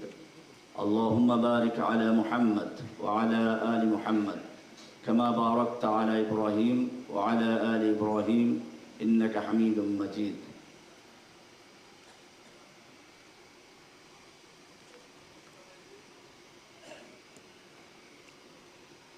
এই দার্সের উদ্দেশ্য হচ্ছে এমন কিছু দায়ী তৈরি করা যারা শুধু নিজে আমল করবে তা না, অন্যদেরকে দাওয়াত দিবে। দাওয়াত দেওয়ার জন্য সৈনিকদের যেমন অস্ত্রের প্রয়োজন, ঠিক একজন দায়ীর অস্ত্র হচ্ছে এলেম। সেই এলেমটা যাতে আপনার হাতে থাকে সেজন্য আমাদের প্রত্যেকটা প্রোগ্রামে সিরিজ আকারে এরকম ছোট ছোট বই দেওয়া হবে ইনশাআল্লাহ। এরপরে যখন একটা বিষয় পূর্ণ হয়ে যাবে তো তখন আমরা ইনশাআল্লাহ একটা পূর্ণাঙ্গ বই তৈরি করে ফেলব ইনশাআল্লাহ। আপনারা যারা পুরাতন তারা জানেন আমাদের আগের যে লেখা বইগুলো ছিল এগুলো এইভাবেই তৈরি হয়েছে এবং এটার প্রভাব কি পড়েছে পুরো দুনিয়াতে আপনারা জানেন ইনশাআল্লাহ। আর এখন থেকে যে বইগুলো হচ্ছে এগুলো সব আরবিতে হচ্ছে, বাংলায় হচ্ছে। মানে প্রথমে মূল বইটা লেখে আরবিতে লেখার পরে সেখান থেকে আবার বাংলায় সংক্ষিপ্ত করা হয়। তো এই জন্য ইনশাআল্লাহ এই দাওয়াতটা অনেক বড় আকারে কাজ চলবে। জি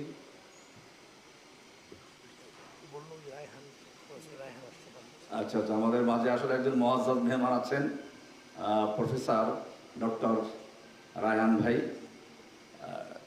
তো অল্প কিছু সময় নিয়ে একটু ভূমিকা বলবেন, তারপরে আমি শুরু করবো ইনশাআল্লাহ। তো এটা হলো দার্স আকারে, আমি পুরো বইটাকে দেখবেন ইনশাআল্লাহ অল্প সময়ের মধ্যেই চেষ্টা করবো শেষ করার জন্য। আমি দেওবন্দের দার্সে যখন বসতাম আমাদের ওস্তাদ ছিলেন আল্লামা সাঈদ আহমদ পালনপুরি রাহিমাহুল্লাহ, কিছুদিন আগে মারা গেছেন না, আমার তিরমিজির ওস্তাদ। তো ওনার আমাদের কওমি মাদ্রাসার নিয়ম হচ্ছে এই যে কিতাবগুলো দিলাম আপনাদের হাতে, ছাত্র পড়বে, ওস্তাদের উপরে ব্যাখ্যা দিবেন।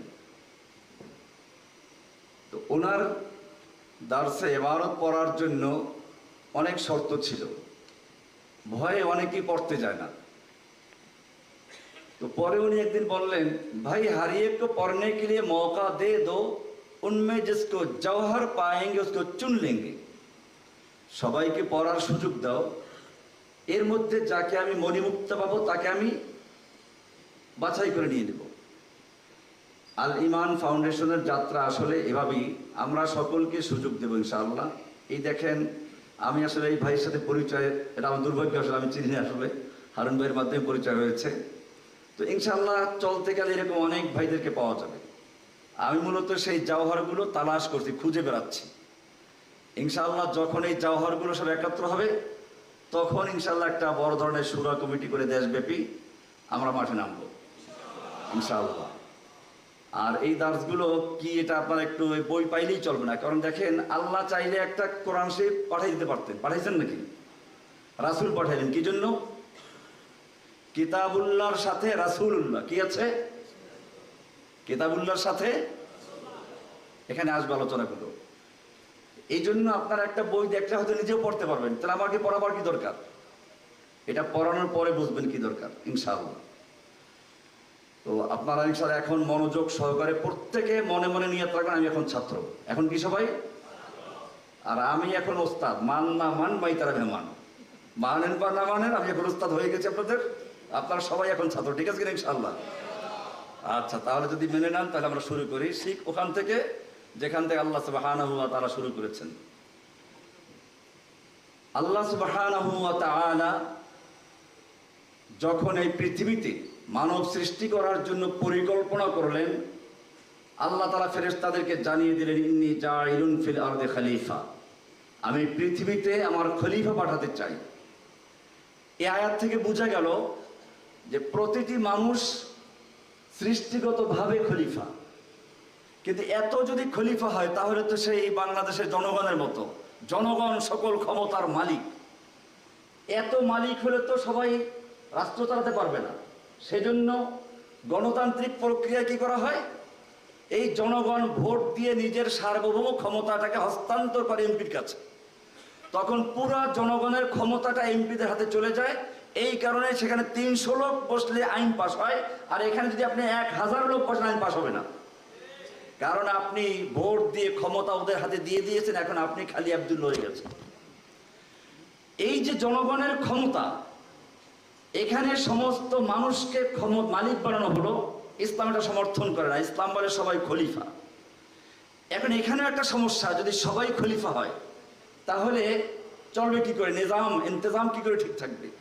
আল্লাহ সুবহানাহু ওয়া তাআলা সেজন্য এই মানুষের মধ্য থেকে কিছু লোককে ইমাম বানাবার পরিকল্পনা করলেন। কোরআনের আয়াত এখানে দেওয়া আছে, সূরা আম্বিয়া 73 নম্বর আয়াত, ওয়াজআলনাহুম আইম্মাতান ইয়াহদুনা বিআমরিনা। আমি তাদেরকে নেতা বানিয়েছিলাম যারা আমার আদেশে পথ প্রদর্শন করত।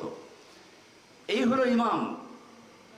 এই ইমামদেরকে আল্লাহ রাব্বুল আলামিন দুনিয়ায় পাঠানোর আগেই একটা বড় ধরনের সম্মেলনে ডাক দিয়েছেন, সমাবেশ করেছেন। এই সম্মেলনে আপনি আমি থাকি নাই। প্রসঙ্গত আমি একটু বলি দেই, আল্লাহ তাআলা আমাদেরকে দুনিয়ায় পাঠানোর আগে 3টা বড় বড় সম্মেলন করেছেন। কয়টা? এটা এখানে অবশ্য সবটা নাই, 3টা। একটা সম্মেলনে একেবারে আপনি আমি আদম থেকে শুরু করে কিয়ামতের আগ পর্যন্ত যে মানুষটা মারা যাবে সবাই উপস্থিত ছিল। সেটা ছিল আল্লাহর রুবুবিয়তের সম্মেলন, আলাস্তু বিরাব্বিকুম, আপনারা জানেন। 2য় নম্বর সম্মেলনটা ছিল রূহ জগতে। সেইখানে আপনি আমি কেউ ছিলাম না। আমাদের নবী সাল্লাল্লাহু আলাইহি সাল্লামের পরে আর কিয়ামত পর্যন্ত যত মানুষ আসবে ওই সম্মেলনে কেউ ছিল না। এটা ছিল নবীদের সম্মেলন। এটা সম্পর্কে আপনারা এখানে আয়াত পাবেন। 2য় সম্মেলন যেটা, আয়াতটা এখানে শেষে, প্রথম পৃষ্ঠার শেষে আছে, সূরা আলে ইমরানের 81 নম্বর আয়াত। আল্লাহ রাব্বুল আলামিন কিয়ামত পর্যন্ত যত নবী রাসূল পাঠাবেন সমস্ত নবী রাসূলদেরকে একত্র করে একটা অঙ্গীকার নিচ্ছেন। কি অঙ্গীকার? ওয়াইদা খাদাল্লাহু মিসাকান নাবিয়্যিনা লামা আতাইতুকুম মিন কিতাবিন ওয়া হিকমা। আল্লাহ তাআলা সমস্ত নবীদেরকে, মিসাকান নাবিয়্যিন, সমস্ত নবীদেরকে কিয়ামত পর্যন্ত যারা শিক্ষক হিসেবে এবং লিডার হিসেবে, ইমাম হিসেবে দুনিয়া আগমন করবেন, সব নবীদেরকে একত্র করে আল্লাহ তাআলা বলছেন, আমি তোমাদেরকে হিকমা দেব, নবুয়ত দেব, আমি তোমাদেরকে রিসালাত দেব, কিন্তু শর্ত একটা, তোমাদের পরে একজন রাসূল যাবে। সেই রাসূল যখন যাবেন, লা তুমিনুন্না বিহি ওয়া লা তানসুরুন্নাহু, তোমাদের দায়িত্ব হবে তাকে সাহায্য করা, তার প্রতি ঈমান আনা। তার মানে হচ্ছে ওই মেহমান যখন যাবেন, উনি যখন যাবেন, তখন তোমাদের নবুয়ত মুলতবি হয়ে যাবে, স্থগিত হয়ে যাবে। তোমাদের কাজ হবে সেই নবীর প্রতি ঈমান আনা, তাকে সাহায্য করা।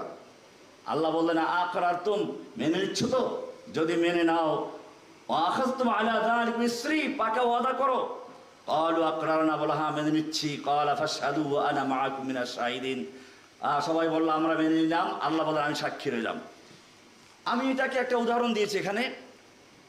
আমরা যেমন একটা মাহফিলে পোস্টার করি, মাহফিলের পোস্টারে অনেক বক্তার নাম থাকে।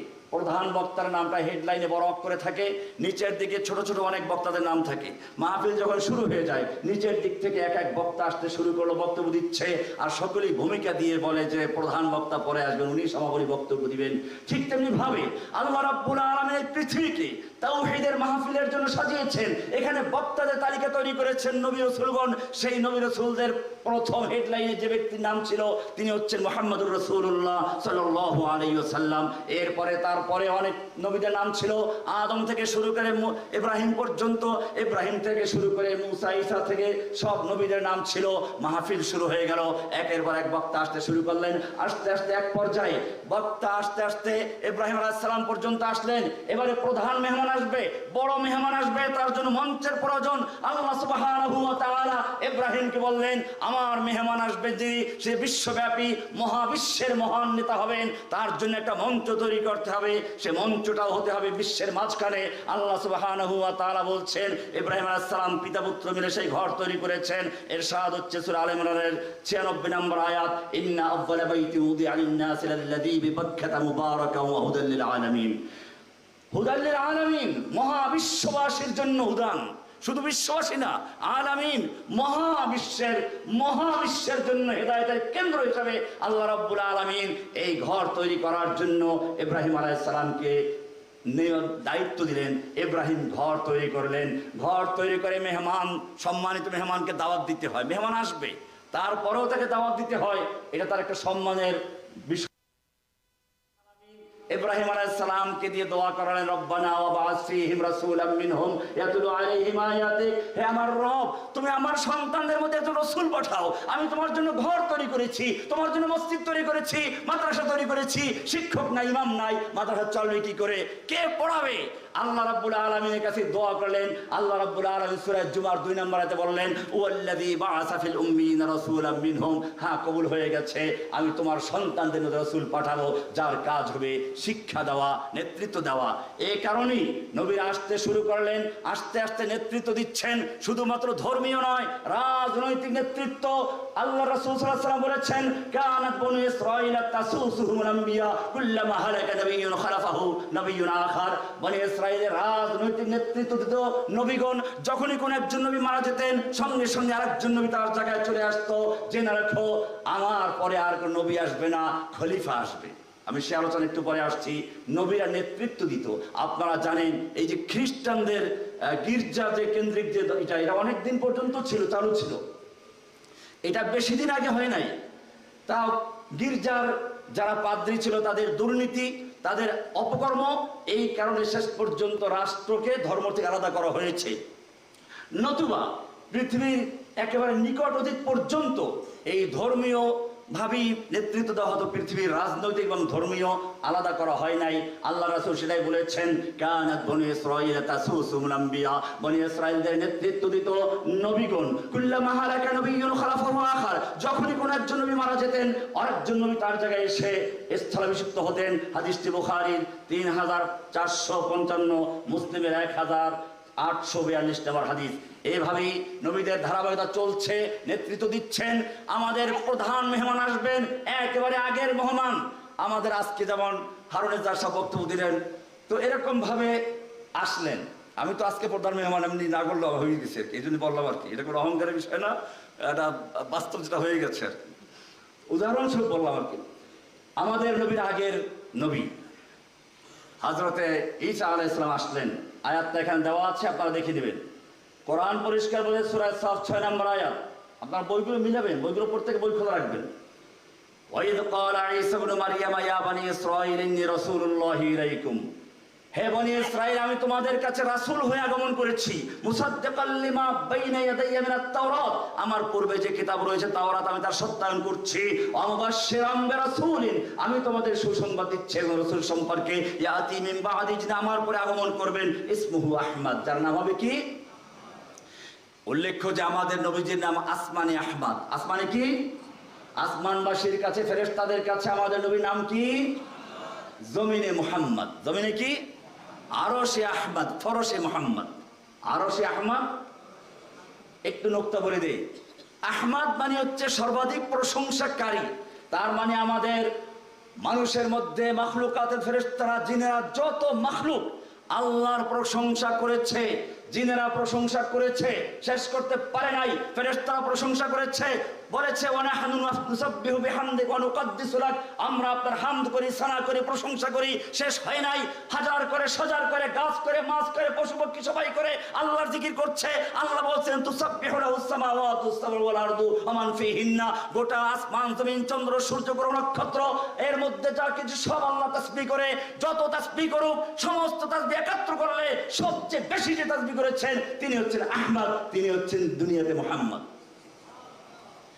মুহাম্মদ মানে প্রশংসিত। তার মানে পৃথিবীতে যত মানুষের প্রশংসা হবে, প্রশংসিত হবে, তার মানে সবচেয়ে প্রশংসিত হচ্ছেন মুহাম্মদ রাসূলুল্লাহ সাল্লাল্লাহু আলাইহি ওয়াসাল্লাম। তিনি আসবেন, এসে গেছেন। আমি এখানে সংক্ষিপ্ত লিখছি, এসে গেলেন। এসে গিয়ে তিনি কি বললেন? ইয়া আইয়ুহান নাস ইন্নী রাসূলুল্লাহি ইলাইকুম জামিআন। জামিআনের আলিফটা ছুটে গেছে, দেখে নেবেন, দিয়ে নেবেন আলিফটা।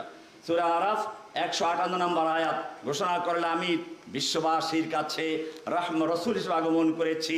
আল্লাহ রাব্বুল আলামিন তার এই সমর্থনে বললেন, ওমা আরসালনাকা ইল্লা রাহমাতাল লিল আলামিন, আপনি শুধু রসুল হিসেবেই নন, আপনাকে আমি গোটা বিশ্ববাসীর জন্য, মহাবিশ্বের জন্য আমি রহমত স্বরূপ প্রেরণ করেছি।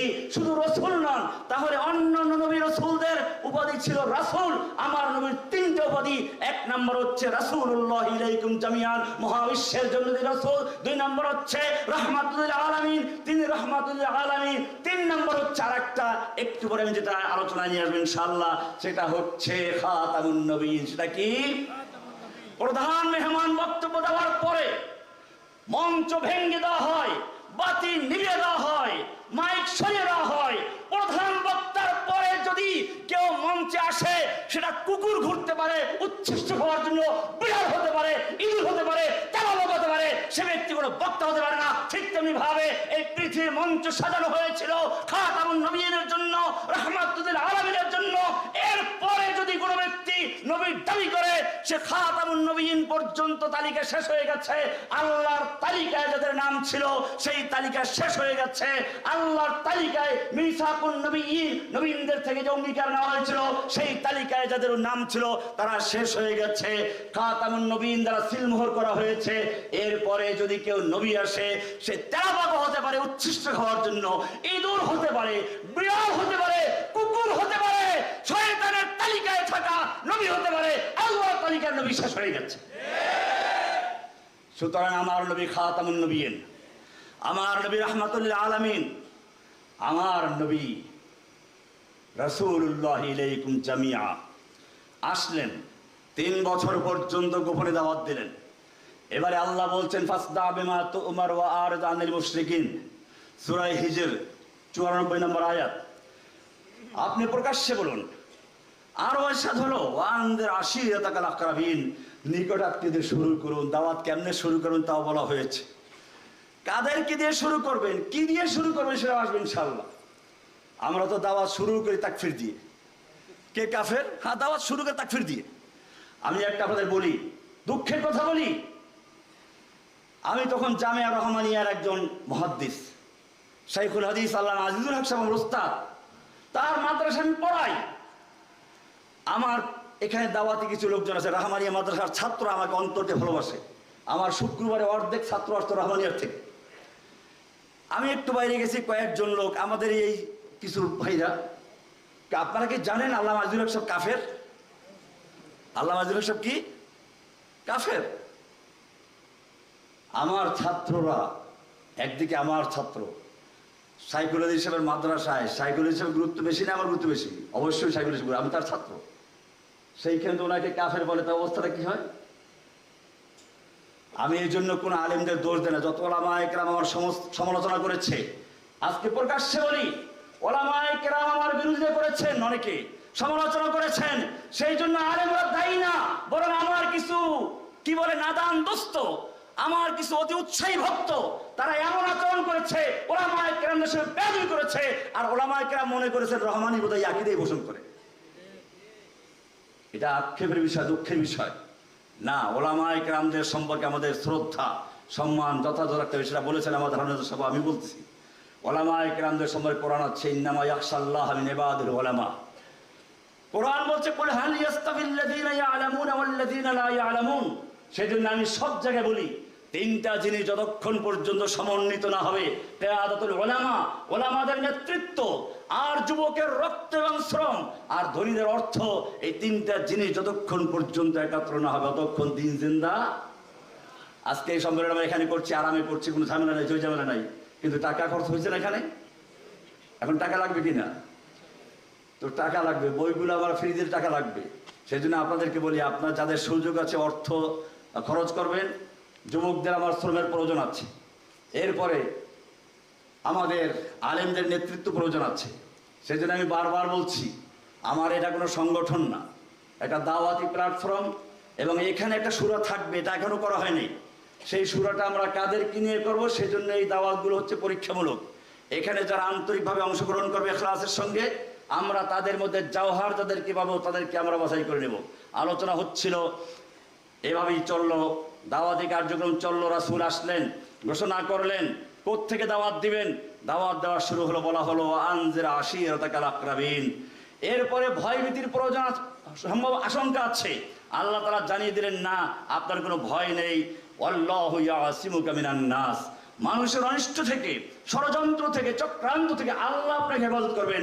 আল্লাহর নবীকে যেরকম ভাবে আল্লাহ অঙ্গীকার করেছেন, যদি সত্যিকার অর্থে নবীর তরিকায় কোনো ব্যক্তি চলে, তাকেও আল্লাহ তাআলা ইয়াসিমুকা মিনান নাস, আল্লাহর নবীকে যেরকম ভাবে মানুষের সকল চক্রান্ত ষড়যন্ত্র থেকে মুখ রক্ষা করেছেন, ইনশাআল্লাহ কিয়ামত পর্যন্ত যারা নবীর সুন্নাহর উপরে থাকবে, নবীর আদর্শ উপরে থাকবে, থেকে যারা ইসলামের কাজ করবে, তাদের সুরক্ষা আল্লাহ নিজে দিবেন ইনশাআল্লাহ। ভাইরা আমার, আল্লাহর নবী এবারে প্রকাশ্যে দাওয়াত দেওয়ার আদিষ্ট হলেন। আরবের নিয়ম ছিল, যখন কোনো গুরুত্বপূর্ণ কথা বলতে হয় তখন একটা উঁচু জায়গায় অথবা পাহাড়ে উঠে জোরে ডাক দেয় সকালে। আল্লাহ নবী সেইভাবেই সকালবেলায় সাফা পাহাড়ে উঠলেন, জোরে ডাক দিলেন, ইয়া বনি আব্দে মনাফ, ইয়া বনি আব্দুল মুত্তালিব, ইয়া বনি আব্দুদ দার, ইয়া বনি জোহরা, ইয়া বনি মাখজুম, ইয়া বনি তাইম, ইয়া বনি আসাদ, ইয়া বনি আদি, ইয়া কুরাইশ। বিভিন্ন গোত্রের নাম ধরে ডাকলেন, সব জড়ো হয়ে গেল। এমন কারণ সকালবেলার ডাক। আবার ডাকটা দিয়েছে এমন এক ব্যক্তি, যেই ব্যক্তি কখনো মিথ্যা কথা বলে না, প্রতারণা করে না, ধোঁকাবাজি করে না, সেই আলামিন, তার কণ্ঠ সকলেই চিনতে পেরেছে, জড়ো হয়ে গেছে, সবাই আসলো। এবারে যে ব্যক্তি আসতে পারে না, সে প্রতিনিধি পাঠালো, আসলো সবাই। আল্লাহর নবী মুহাম্মদুর রাসূলুল্লাহ সাল্লাল্লাহু আলাইহি ওয়াসাল্লাম বললেন, আরাইতুম লাউ আখবারতুম আন্না খায়রান বিল ওয়াদি তুরিদু আন তুগীরা আলাইকুম আকুনতুম মুসাদ্দিকিয়া।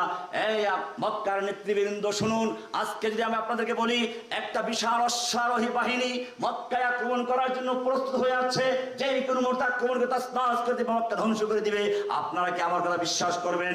মক্কার সমস্ত নেতারা একসাথে বলে উঠলো, আল্লাহি মা জাররাবনাকা আলাইকা কাযিবান, আমরা অবশ্যই বিশ্বাস করব, কারণ আপনার থেকে মিথ্যা শোনার অভিজ্ঞতা আমরা অর্জন করি নাই।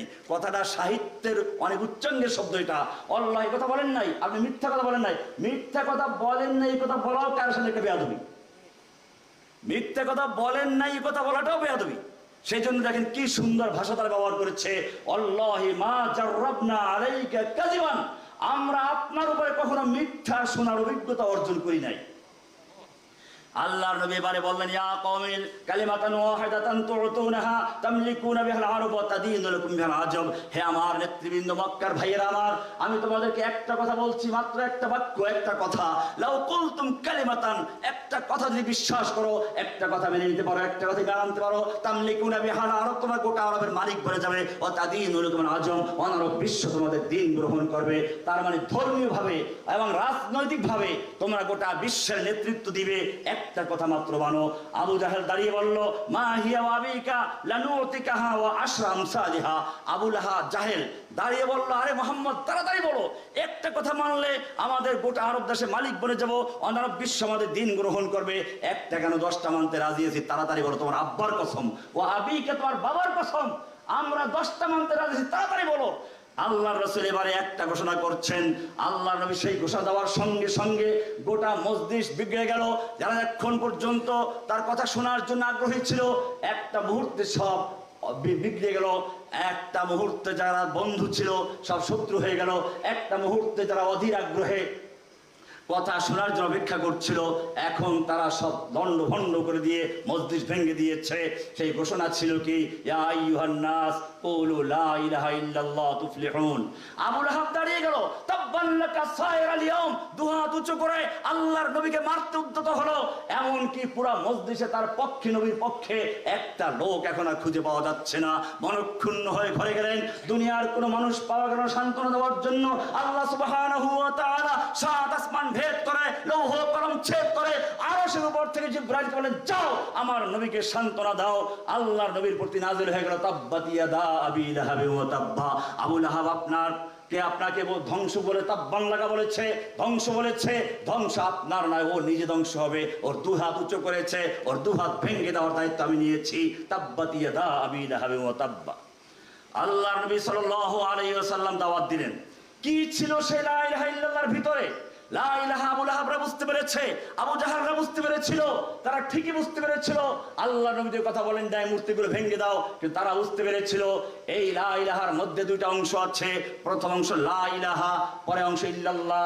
এটা মানার মানে হচ্ছে শুধুমাত্র এক আল্লাহকে বিশ্বাস করাই নয়, এর মানে হচ্ছে মক্কার খানায় কাবার চারপাশে 360টা মূর্তি ভেঙে ফেলতে হবে।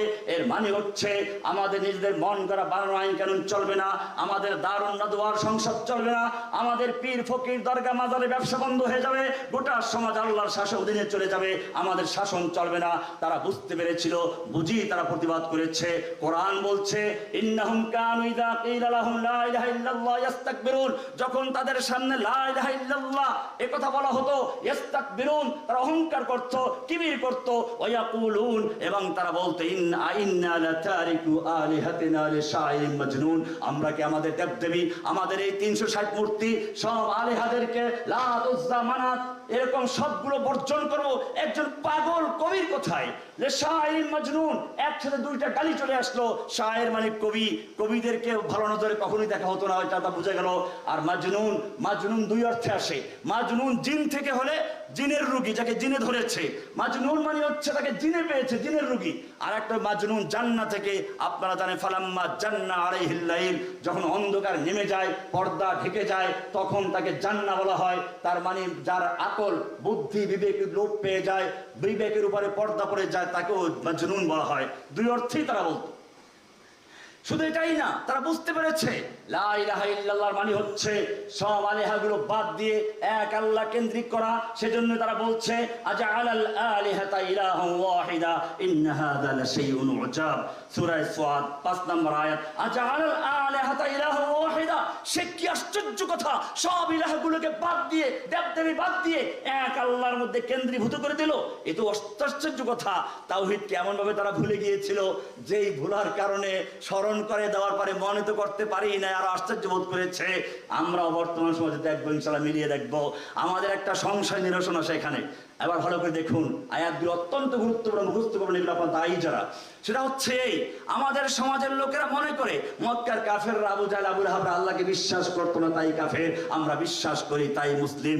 আল্লাহ বলছেন না না, তোমরা যেরকম ভাবে আল্লাহকে বিশ্বাস করো সৃষ্টিকর্তা, মক্কার কাফেররা বিশ্বাস করতো সৃষ্টিকর্তা। আল্লাহ কোরআন বলছে সূরা যুখরুফের 4 নম্বর আয়াত, 8 নম্বর আয়াত, আল্লাহ বলছেন ওয়ালা ইন সালতাহুম, 87 নম্বর আয়াত, ওয়ালা ইন সালতাহুম মান খালাকাহুম লা ইয়াকুলুনাল্লাহ। হে নবী, আপনি যদি মক্কার কাফের আবু জাহল আবু লাহাবকে জিজ্ঞেস করেন মান খালাকাহুম, কে ওদের সৃষ্টি করেছে, লা ইয়াকুলুনাল্লাহ, তারা বলবে সৃষ্টি করেছেন একমাত্র আল্লাহ তাআলা। এরপরে আরেক আয়াত, ওয়ালা ইন সালতাহুম মান খালাকাস সামাওয়াতি ওয়াল আরদা লা ইয়াকুলুনাল্লাহ, সূরা লোকমানের 25 নম্বর আয়াত। আল্লাহ সুবহানাহু ওয়া তাআলা বলছেন হে নবী, আপনি যদি মক্কার কুফফারদেরকে আবু জাহল আবু লাহাবদেরকে জিজ্ঞেস করেন কে সৃষ্টি করেছে আসমান সমূহ এবং জমিনকে, তারা অবশ্যই বলবে আল্লাহ সৃষ্টি করেছেন। শুধু তাই না, এরপর আরো বলা হচ্ছে ওয়ালা ইন সালতাহুম মান খালাকাস সামাওয়াতি ওয়াল আরদা ওয়া সাখারাশ শামসা ওয়াল কামার, আপনি যদি মক্কার কাফেরদেরকে আবু জাহল আবু লাহাবদেরকে জিজ্ঞেস করেন কে সৃষ্টি করেছে আসমান সমূহ এবং জমিনকে, কে অধীনস্থ করেছে, নিয়ন্ত্রণ করেন চন্দ্র সূর্যকে, তোমাদের খেদমতে লাগিয়ে দিয়েছেন, লা ইয়াকুলুনাল্লাহ, তারা বলবে অবশ্যই এই কাজগুলো আল্লাহ করছেন। সূরা আনকাবুতের 61 নম্বর আয়াত। আরো বলা হচ্ছে ওয়ালা ইন সালতাহুম মান নাযালা বিহি মিনাস সামাই মান, হে নবী, আপনি যদি মক্কার কাফেরদেরকে আবু জাহল আবু লাহাবদেরকে জিজ্ঞেস করেন কে আসমান থেকে পানি বর্ষণ করে, ফাহিয়া বিহিল আরদা মিন বাদি মাউতিহা, অথবা সেই পানির মাধ্যমে শুকিয়ে চৌচির হয়ে জমিনকে, মৃত্যু জমিনকে আবার উর্বর শক্তি দিয়ে জীবিত করে ফসল উৎপন্ন করার যোগ্যতা দান করেন কে, লা ইয়াকুলুনাল্লাহ, তারা বলবে অবশ্যই আল্লাহ এই কাজগুলো করছেন। শুধু তাই না, এরপরে আল্লাহ তাআলা বলছেন কুল মান ইয়ারযুকুকুম মিনাস সামাই ওয়াল আরদ, বলো তোমাদেরকে আসমান এবং জমিন থেকে রিজিক দান করেন কে। আসমান থেকে রিজিক দেওয়ার মানে হচ্ছে বৃষ্টি পড়ে, তারপর জমিন থেকে ফসল উৎপন্ন হয়, আসমান থেকে রিজিক আসে, জমিন থেকে রিজিক আসে। আল্লাহ তাআলা এখানে অনেকগুলো জিনিস উল্লেখ করেছেন সূরা ইউনূসের 31 নম্বর আয়াত। এরপরে বলা হচ্ছে কুল মান রাব্বুস সামাওয়াতিস সাবঈ ওয়া রাব্বিল আরশিল আযীম, জিজ্ঞেস করুন কে আসমান, 7 আসমান সৃষ্টি করেছেন, কে মহান আরশের মালিক, কে সৃষ্টি করেছেন, ওরা বলবে আল্লাহ। এরকম ভাবে আরো এক আয়াত কুল মান বিয়াদিহি মালাকুতু কুল্লি শাই ওয়া হুয়া ইউজিরু ওয়া লা ইউজারু আলাইহি ইন কুনতুম তা'লামুন সায়াকুলুনাল্লাহ, এইভাবে আল্লাহ সুবহানাহু ওয়া তাআলা একটা চিত্র তুলে ধরলেন। আমরা যেরকম ভাবে সৃষ্টিকর্তা মানে আল্লাহকে, মক্কার কাফেররা বিশ্ব সৃষ্টিকর্তা আল্লাহ, আমরা যখন বিশ্বাস করি চন্দ্র সূর্য গ্রহ নক্ষত্রের সৃষ্টিকর্তা আল্লাহ, ওরাও বিশ্বাস করতো আল্লাহকে। আমরা যেরকম বিশ্বাস করি বৃষ্টি দেওয়ার মালিক, ফসল দেওয়ার মালিক আল্লাহ, ওরা বিশ্বাস করতো আল্লাহকে। এমনি ভাবে সব কিছুই উল্লেখ করা হলো। তাহলে প্রশ্ন আছে, মক্কার কাফেররা কাফের কেন? শুধু এতটুকুই না, এখানে আরো কয়েকটি ঘটনা দেওয়া আছে, সব ঘটনাগুলো পড়ে নেবেন আপনারা। এক নম্বর হচ্ছে এই, খানায়ে কাবা পুনর্নির্মাণের প্রশ্ন আসলো। নির্মাণ করবে তারা, দারুন নদওয়া নামক সংসদে বসলো পরামর্শ করার জন্য। আল্লাহর ঘর নির্মাণ করতে হারাম পয়সা লাগান যাবে না। লান নুদখিলা ফি বিনায়ে বাইতিল্লাহি মালান মিন হারামিন লা মিন রিবান ওয়ালা মিন গাসাব ওয়ালা মিন বাগি ওয়ালা মিন ফুজুর। আমরা আল্লাহর ঘর নির্মাণ করতে গিয়ে সুদের টাকা লাগাবো না, ছিনতাই থেকে টাকা লাগাবো না, জুলুমের টাকা লাগাবো না, ব্যভিচারের টাকা লাগাবো না। এরপরে হালাল উপার্জন জমা করার জন্য প্রত্যেক গোত্রে গোত্রে প্রতিনিধি দেওয়া হলো, মাল জমা করা হলো। ইঞ্জিনিয়ার সাহেব হিসাব করে বললেন, এই টাকা দিয়ে আল্লাহর ঘর যে পরিমাণ ছিল সেই পরিমাণ নির্মাণ করা সম্ভব নয়। দুটো পথ খোলা আছে, হয়তো হারাম পথ, হয়তো হারাম পয়সা যুক্ত করতে হবে, নতুবা আল্লাহর ঘরের কিছু অংশ বাদ দিতে হবে। মক্কার কাফেররা চিন্তা করে দেখলো, আল্লাহর ঘরে হারাম পয়সা লাগাবো না, প্রয়োজনে একটা অংশ ছেড়ে দিব। আজ পর্যন্ত সেই একটা অংশ বাহিরে থেকে জানান দিচ্ছে মক্কার কুফাররা আল্লাহর ঘরে হারাম পয়সা লাগায় নাই। বোঝা গেল তারা আল্লাহ বিশ্বাস করত। আর একটু উদাহরণ নেন, এখানে লেখা আছে আসহাবুল ফিল। আল্লাহ নবীর জন্মের মাত্র 50 দিন আগে আসহাবে ফিল যারা কাবা ভাঙতে এসেছিল, আপনারা জানেন কাবা ভাঙার জন্য আবরাহা বাদশাহ 13টা বা 9টা হাতি নিয়ে এসেছিল।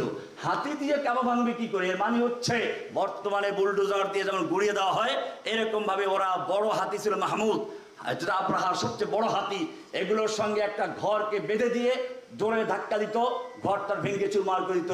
এই প্ল্যান নিয়ে আসলো। যাই হোক, এই আবরাহা বাদশাহ মক্কার অদূরে, মিনার অদূরে বাতনে মুহাসসার যেখানে, ওই পর্যন্ত এসে গেল। মক্কার লোকদের, বিশেষ করে আব্দুল মুত্তালিব, কাবার তখন মোতাওয়াল্লি, তার 200 উট এবং অনেক ছাগল টাগল নিয়ে গেল। আব্দুল মুত্তালিব সেখানে গেলেন। আবরাহা বাদশাহ আগের থেকেই জানতো যে মক্কার মোতাওয়াল্লি, খানায়ে কাবার মোতাওয়াল্লি, কুরাইশের নেতা, তার ভিতরে একটা প্রভাব এমনি কাজ করছিল। আর আব্দুল মুত্তালিবকে দেখার পরে সেটা আরো প্রভাব বেশি হয়ে গেল, কারণ আব্দুল মুত্তালিবের চেহারা ভিতরে প্রভাব ছিল। আল্লাহ নবীর দাদা যেহেতু, সেই রকম একটা তার চেহারা ছিল। আবরাহা নিজের মোবাইল সিংহাসন, ভ্রাম্যমান সিংহাসন থেকে নিচে নেমে চাদর বিছিয়ে বসে পড়লো, আবু তালেবের সঙ্গে আলোচনা করবে। কিন্তু সে কি বলল? কদ কুনতু আজাবাতনি হিনা রাআইতুক সুম্মা জাহাদতু ফিকা। আমি যখন তোমাকে দেখেছিলাম, আগের থেকে আমার মনের ভিতরে তোমার প্রভাব ছিল, তোমাকে দেখার পরে সেটা আরো বেড়ে গিয়েছিল, কিন্তু এখন সেটা একদম ম্লান হয়ে গেছে, কমে গেছে। আব্দুল মুত্তালিব জিজ্ঞেস করলো, লিমা, কেন? আরবিটা আছে এখানে, দেখে নেবেন কেন। আবরাহা বলল, যেহেতু উরিদু হাদামা বাইতিন হুয়া ইজ্জুকুম ওয়া শারাফুকুম ওয়া মাজদুকুম ফালাম তুযকিরহু ওয়া জিতা তাসআলুনি আন ইবলিক। আমি এসেছি তোমার কাবা ভাঙ্গার জন্য, যেই কাবার তুমি মোতাওয়াল্লি, যেই কাবার সঙ্গে তোমাদের ব্যবসা বাণিজ্য জড়িত, যেই কাবাকে কেন্দ্র করে তোমাদের ইজ্জত সম্মান জড়িত, নেতৃত্ব জড়িত, ধর্মীয় নেতৃত্ব, রাজনৈতিক নেতৃত্ব, সম্মান, ব্যবসা, সব কিছু যেই কাবার সঙ্গে জড়িত, সেই কাবা ভাঙতে এসেছি। আর তুমি আসছো আমার সাথে কাবা নিয়ে কথা না বলে একটা উট, ভেড়া, দুম্বা, ছাগল বসার জন্য। এইরকম নেতা তুমি, এটা বললে তোমার আমি নিচে বসতে দিতাম না। তোমার সম্মান মর্যাদা যা ছিল অন্তরে সব খালি হয়ে গেছে। আব্দুল মুত্তালিব কি উত্তর দিয়েছিল দেখুন। যেহেতু কি বললেন, আনা রব্বুল ইবিল ওয়ালিল বাইতে রব্বুন ইয়াহমিহি। হ্যাঁ, আমি উটের মালিক, তাই তোমার সঙ্গে উট নিয়ে কথা বলতে এসেছি। আর ওই যে কাবা যেটা ভাঙতে এসেছো, ওয়ালিল বাইতে রব্বুন ইয়াহমিহি, কাবার অন্য একজন মালিক আছেন, তিনি তোমার সাথে বোঝাপড়া করবেন। হ্যাঁ, এভাবে আরেকটা দেখেন, তারা লাব্বাইক পড়তো, হজ করতো, কাবার হাজিদেরকে পানি খাওয়াতো। লাব্বাইক এখানে দেওয়া আছে, লাব্বাইক আল্লাহুম্মা লাব্বাইক লাব্বাইক লা শারীকা লাক, সব ঠিক আছে, কিন্তু শেষে গিয়ে একটা গন্ডগোল লাগাই দিত, ইল্লা শারীকান হুয়া লাক তামলিক হুয়া মামালাক। এটা নিয়ে আমরা একটু পরে আসতেছি ইনশাআল্লাহ। গন্ডগোলটা এখানেই মূল জায়গাটা। এমনি ভাবে এক জায়গায় নিজের সন্তানের নাম রাখতো আব্দুল্লাহ, আমাদের নবীজির আব্বার নাম হচ্ছে আব্দুল্লাহ। এটা প্রমাণ করে যে মক্কার কাফেররা আল্লাহকে চিনতো এবং নিজের সন্তানের নাম আব্দুল্লাহ রাখতো। কিন্তু গন্ডগোল আরেক জায়গায় আছে, ওই লোকটাই আবার নিজের আরেক ছেলের নাম রেখেছে আব্দে মানাফ, আব্দুল উজ্জা, আব্দে শামস, সূর্যের গোলাম, উজ্জার গোলাম মূর্তি, এই মানাফের গোলাম, এটাকে মূর্তি, এরকম ভাবে নাম রাখতো। আমরা সেদিকে আসবো। আমার কথা হচ্ছে এই, বোঝা গেল মক্কার কাফেররা আল্লাহ বিশ্বাস করত, তাহলে প্রশ্ন হলো তারা খেপে গেল কেন? কোরআন বলছে যখন ইয়া আইয়ুহান নাস কুলু লা ইলাহা ইল্লাল্লাহ তুফলিহুনের আওয়াজ আসলো, ওরা খেপে গেল, কারণ তারা বুঝতে পেরেছিল লা ইলাহা ইল্লাল্লাহ শুধুমাত্র একটা কালিমা না, একটা বাক্য না, যেটা সহজে বলেছিল লাউ কুলতুম কালিমাতান ওয়াহিদাতান, একটা কথা যদি মেনে নাও তামলিকুনা বিহা আরব গোটা আবার মালিক বনে যাবে, ও তাদিনু লাকুম আজম, অনারব বিশ্ব তোমাদের দিন গ্রহণ করবে। শুধু একটা কালিমা, একটা শুধু সাধারণ বাক্য না, এই বাক্যের মধ্যে রয়েছে লা ইলাহা, আরেক বাক্যে ইল্লাল্লাহ। তার মানে হচ্ছে ওরা বুঝতে পেরেছে প্রথমে লা ইলাহা বলে আমাদের যত দেব দেবী, খাজা বাবা, গাজা বাবা, ল্যাংটা বাবা, আমাদের সংসদ সব ভেঙে দিয়ে চুরমার করে দিয়ে অন্তরকে খালি করে দিয়ে তারপরে শুধু একজনকে বসাবে, ইল্লাল্লাহ। কাকে? আমি এটাকে এখানে উদাহরণ দিয়েছি, একটু পরে আছে যে একটা পুরাতন বিল্ডিং রং করতে গেলে মানুষ আগে পুরাতন রংটা ঘষে মেজে ধুয়ে মুছে পরিষ্কার করে তারপর নতুন রং করে। ঠিক তেমনি ভাবে আল্লাহ সুবহানাহু ওয়া তাআলা বলেছেন উলাইকা কাতাবা ফি কুলুবিল ঈমান। একজন কৃষক যেমন ফসল লাগাতে গেলে আগে জমিনে চাষ দিয়ে আগাছা পরগাছা বাছাই করে তারপরে নতুন বীজ রোপণ করেন, ঠিক তেমনি ভাবে তোমার অন্তরে ক্ষেতটা পরিষ্কার করো, পরিষ্কার পরিচ্ছন্ন করো, ঘষে মেজে ধুয়ে মুছে যত গায়রুল্লাহ আছে, খাজা বাবা, গাদা বাবা, ল্যাংটা বাবা, দরগাওয়ালা, দুর্গাওয়ালা, তোমার সংসদের যত নেতা আছে, আইন প্রণেতা, সব কিছুকে উৎখাত করে দিয়ে পরিষ্কার করে দিয়ে ক্ষেতটাকে একেবারে পরিষ্কার করো। এরপরে উলাইকা কাতাবা ফি কুলুবিহিমুল ঈমান, এরপরে তোমার অন্তরে ঈমানের বীজ রোপণ করো। লা ইলাহা মানে হচ্ছে সেই বর্জন, ইল্লাল্লাহ মানে হচ্ছে সেই গ্রহণ। লা ইলাহা মানে হচ্ছে খালি করার তাখলিয়া, ইল্লাল্লাহ মানে তাহলিয়া, নতুন রং করা। লা ইলাহা মানে হচ্ছে কুফর করা, কুফর বিত্তাগুত। ইল্লাল্লাহ মানে হচ্ছে ঈমান বিল্লাহ। এটা তারা বুঝতে পারলো, এই কারণে আল্লাহ তাআলা বলেছেন তুমি খালি লা ইলাহা পড়লে চলবে না। ওরা বুঝতে পেরেছিল, মক্কার কাফেররা বুঝেই প্রতিবাদ করেছে, আমাকে বুঝতে হবে, সমাজকে বুঝাতে হবে। সেজন্য আল্লাহ সূরা মুহাম্মাদের 19 নম্বরে বলেছেন ফাআলা আন্নাহু লা ইলাহা ইল্লাল্লাহ। লা ইলাহা ইল্লাল্লাহ তুমি জিকির করা আপত্তি নাই, লা ইলাহা ইল্লাল্লাহ জিকির করে করব ফাটিয়ে দাও, গরব লাগা, সমস্যা নাই, কিন্তু ফাআলাম জেনে রাখো, অর্থ জেনে নাও, বুঝে নাও, তারপরে তুমি লা ইলাহার কথা বলো। শুধু লা ইলাহা বললেই চলবে না, তোমাকে শাহাদা, সাক্ষ্য দিতে হবে। কোরআন বলছে এই সাক্ষ্য না দিলে তোমার আযান হবে না, এই সাক্ষ্য না দিলে তোমার ইকামত হবে না, এই সাক্ষ্য না দিলে তোমার ঈমান হবে না। কোরআন বলছে শাহিদাল্লাহু আন্নাহু লা ইলাহা ইল্লা হুয়া ওয়াল মালায়েকাতু ওয়া উলুল ইলমি কায়িমান বিল কিসত। আয়াত দেওয়া আছে এখানে 3-18 নম্বর আয়াত। আল্লাহ নিজে সাক্ষ্য দিয়েছেন, শুধু সাক্ষ্য দিয়েছেন তাই না, আল্লাহ রাব্বুল আলামিন পরীক্ষা নিচ্ছেন, প্রশ্ন করছেন কুল আইয়ু শাইইন আকবারু শাহাদা, বলো সবচেয়ে বড় সাক্ষ্য কোনটি? কে প্রশ্ন করেছেন? আল্লাহ প্রশ্ন করেছেন কুল, বলো আইয়ু শাইইন আকবারু শাহাদা, সবচেয়ে বড় সাক্ষ্য কোনটি? আল্লাহ নিজে উত্তর দিচ্ছেন কুল ইন্নামা হুয়া ইলাহু ওয়াহিদ, সূরা আনআম 19 নম্বর আয়াত। এভাবে আল্লাহ রাসূল সাল্লাল্লাহু আলাইহি সাল্লাম নিজেও এই কালিমার অনেক ফজিলত বয়ান করেছেন। অনেকগুলো হাদিস দেওয়া আছে, যেই ব্যক্তির সর্বশেষ কালাম হবে লা ইলাহা ইল্লাল্লাহ দাখালাল জান্নাহ। আর এক হাদিস বলা হয়েছে মান ক্বালা লা ইলাহা ইল্লাল্লাহ খালিসান মিন কলবিহি দাখালাল জান্নাহ। আর এক হাদিস বলা হয়েছে ইন্নাল্লাহ হাররামা আলান নার মান ক্বালা লা ইলাহা ইল্লাল্লাহ ইয়াবতাগি বিযালিকা ওয়াজহাল্লাহ। এমনি ভাবে আল্লাহ রাসূল সাল্লাল্লাহু আলাইহি ওয়াসাল্লাম আরো বলেছেন আফদালু মা কুলতু আনা ওয়ান নাবিয়্যুনা মিন ক্বাবলি লা ইলাহা ইল্লাল্লাহ ওয়াহদাহু লা শারীকা লাহু। আমি এবং আমার পূর্বে যত নবী আগমন করেছেন তারা যা কিছু বলেছেন তার মধ্যে সবচেয়ে উত্তম হচ্ছে লা ইলাহা ইল্লাল্লাহু ওয়াহদাহু লা শারীকা লাহু। এমনি ভাবে বলা হয়েছে লা ইলাহা ইল্লাল্লাহ যদি এক পাল্লায় রাখা হয় আর গোটা আসমান জমিন, সাত আসমান জমিন সহ সবকিছু এক পাল্লায় রাখা হয়, আল্লাহ রাসূল সাল্লাল্লাহু আলাইহি ওয়াসাল্লাম বলছেন মালাত বিহিন্না লা ইলাহা ইল্লাল্লাহ, লা ইলাহা ইল্লাল্লাহর পাল্লা ভারী হয়ে যাবে। এমনি ভাবে আল্লাহ রাসূলকে প্রশ্ন করা হলো মা হিয়ান নাজাত, কিভাবে মুক্তি পাওয়া যায়, পরকালে মুক্তির কালিমা কি আছে? আল্লাহ রাসূল বললেন মান কাবিলা মিন্নিয়াল কালিমাতাল্লাতী আরাজতুহা আলা আম্মি ফারাদ্দাহা আলাইয়া ফাহিয়া লাহু নাজাতুন। আমি আমার চাচার কাছে একটা কালেমা পেশ করেছিলাম মৃত্যুর সময়, কিন্তু চাচা সেটা গ্রহণ করে ফেরত দিয়েছিল। এই কালেমাটা যে মেনে নিবে ফাহিয়া নাজাতুন, এটাই মুক্তির একমাত্র সনদ লা ইলাহা ইল্লাল্লাহ। এমনি ভাবে হাদিসে বলা হয়েছে মুসা আলাইহিস সালাম আল্লাহর কাছে আবেদন করেছিলেন, সেই হাদিস এখানে লম্বা হাদিস লেখা আছে, বলে আমাকে একটা এমন কালেমা শিক্ষা দাও যেই কালেমা দিয়ে শুধুমাত্র আমি তোমাকে একাই ডাকবো, আর কেউ জানবে না। আল্লাহ বলে লা ইলাহা ইল্লাল্লাহ বলো। এটাই বোঝা গেল লা ইলাহা ইল্লাল্লাহ সাক্ষ্য। সাক্ষ্য কাকে বলে? সাক্ষ্য জেনে বুঝে দিতে হয়, না বুঝে সাক্ষ্য দিলে চলে না, না বুঝে সাক্ষ্য দিলে চলে না। এই কারণে খেয়াল রাখবেন, মুনাফিকরা বলল নাশহাদু ইন্নাকা লারাসূলুল্লাহ, আমরা সাক্ষ্য দিচ্ছি আপনি আল্লাহর রাসূল। আল্লাহ বলছেন আল্লাহু ইয়ালামু, আল্লাহ জানেন আপনি আল্লাহর রাসূল। আল্লাহু ইয়াশহাদু ইন্নাল মুনাফিকিনা লাকাযিবুন, তবে আল্লাহ সাক্ষ্য দিচ্ছেন মুনাফিকরা মিথ্যাবাদী। এই ডান পাশে পৃষ্ঠা দেখেন, আয়াতটা দেওয়া আছে, মাঝখানে মানুষ ছেড়ে দিয়েছি শাব্দিক অর্থ, আলেমরা দেখে নেবে, আপনারা দেখে নেবেন। এইভাবে মুনাফিকদের সাক্ষ্য বলল তারা। আল্লাহ বলেন মুনাফিকরা মিথ্যাবাদী। কেন মিথ্যাবাদী? তারা তো সত্য কথাই বলেছে। তারা বলেছে নাশহাদু ইন্নাকা লারাসূলুল্লাহ, আমরা সাক্ষ্য দিচ্ছি আপনি আল্লাহর রাসূল। তাহলে তারা তো সত্য কথাই বলেছে, মিথ্যাবাদী কেন বলেন আল্লাহ তাআলা? মিথ্যাবাদী তারা এই কথার জন্য না, মিথ্যাবাদী হচ্ছে নাশহাদু বলার কারণে। কারণ তারা বলছে আমরা সাক্ষ্য দিচ্ছি। সাক্ষ্য বলা হয় মা ইয়াকুনু মিন সামিমিল কলব, অন্তরের বিশ্বাস নিয়ে যে কথা বলা হয় ওটার নাম সাক্ষ্য।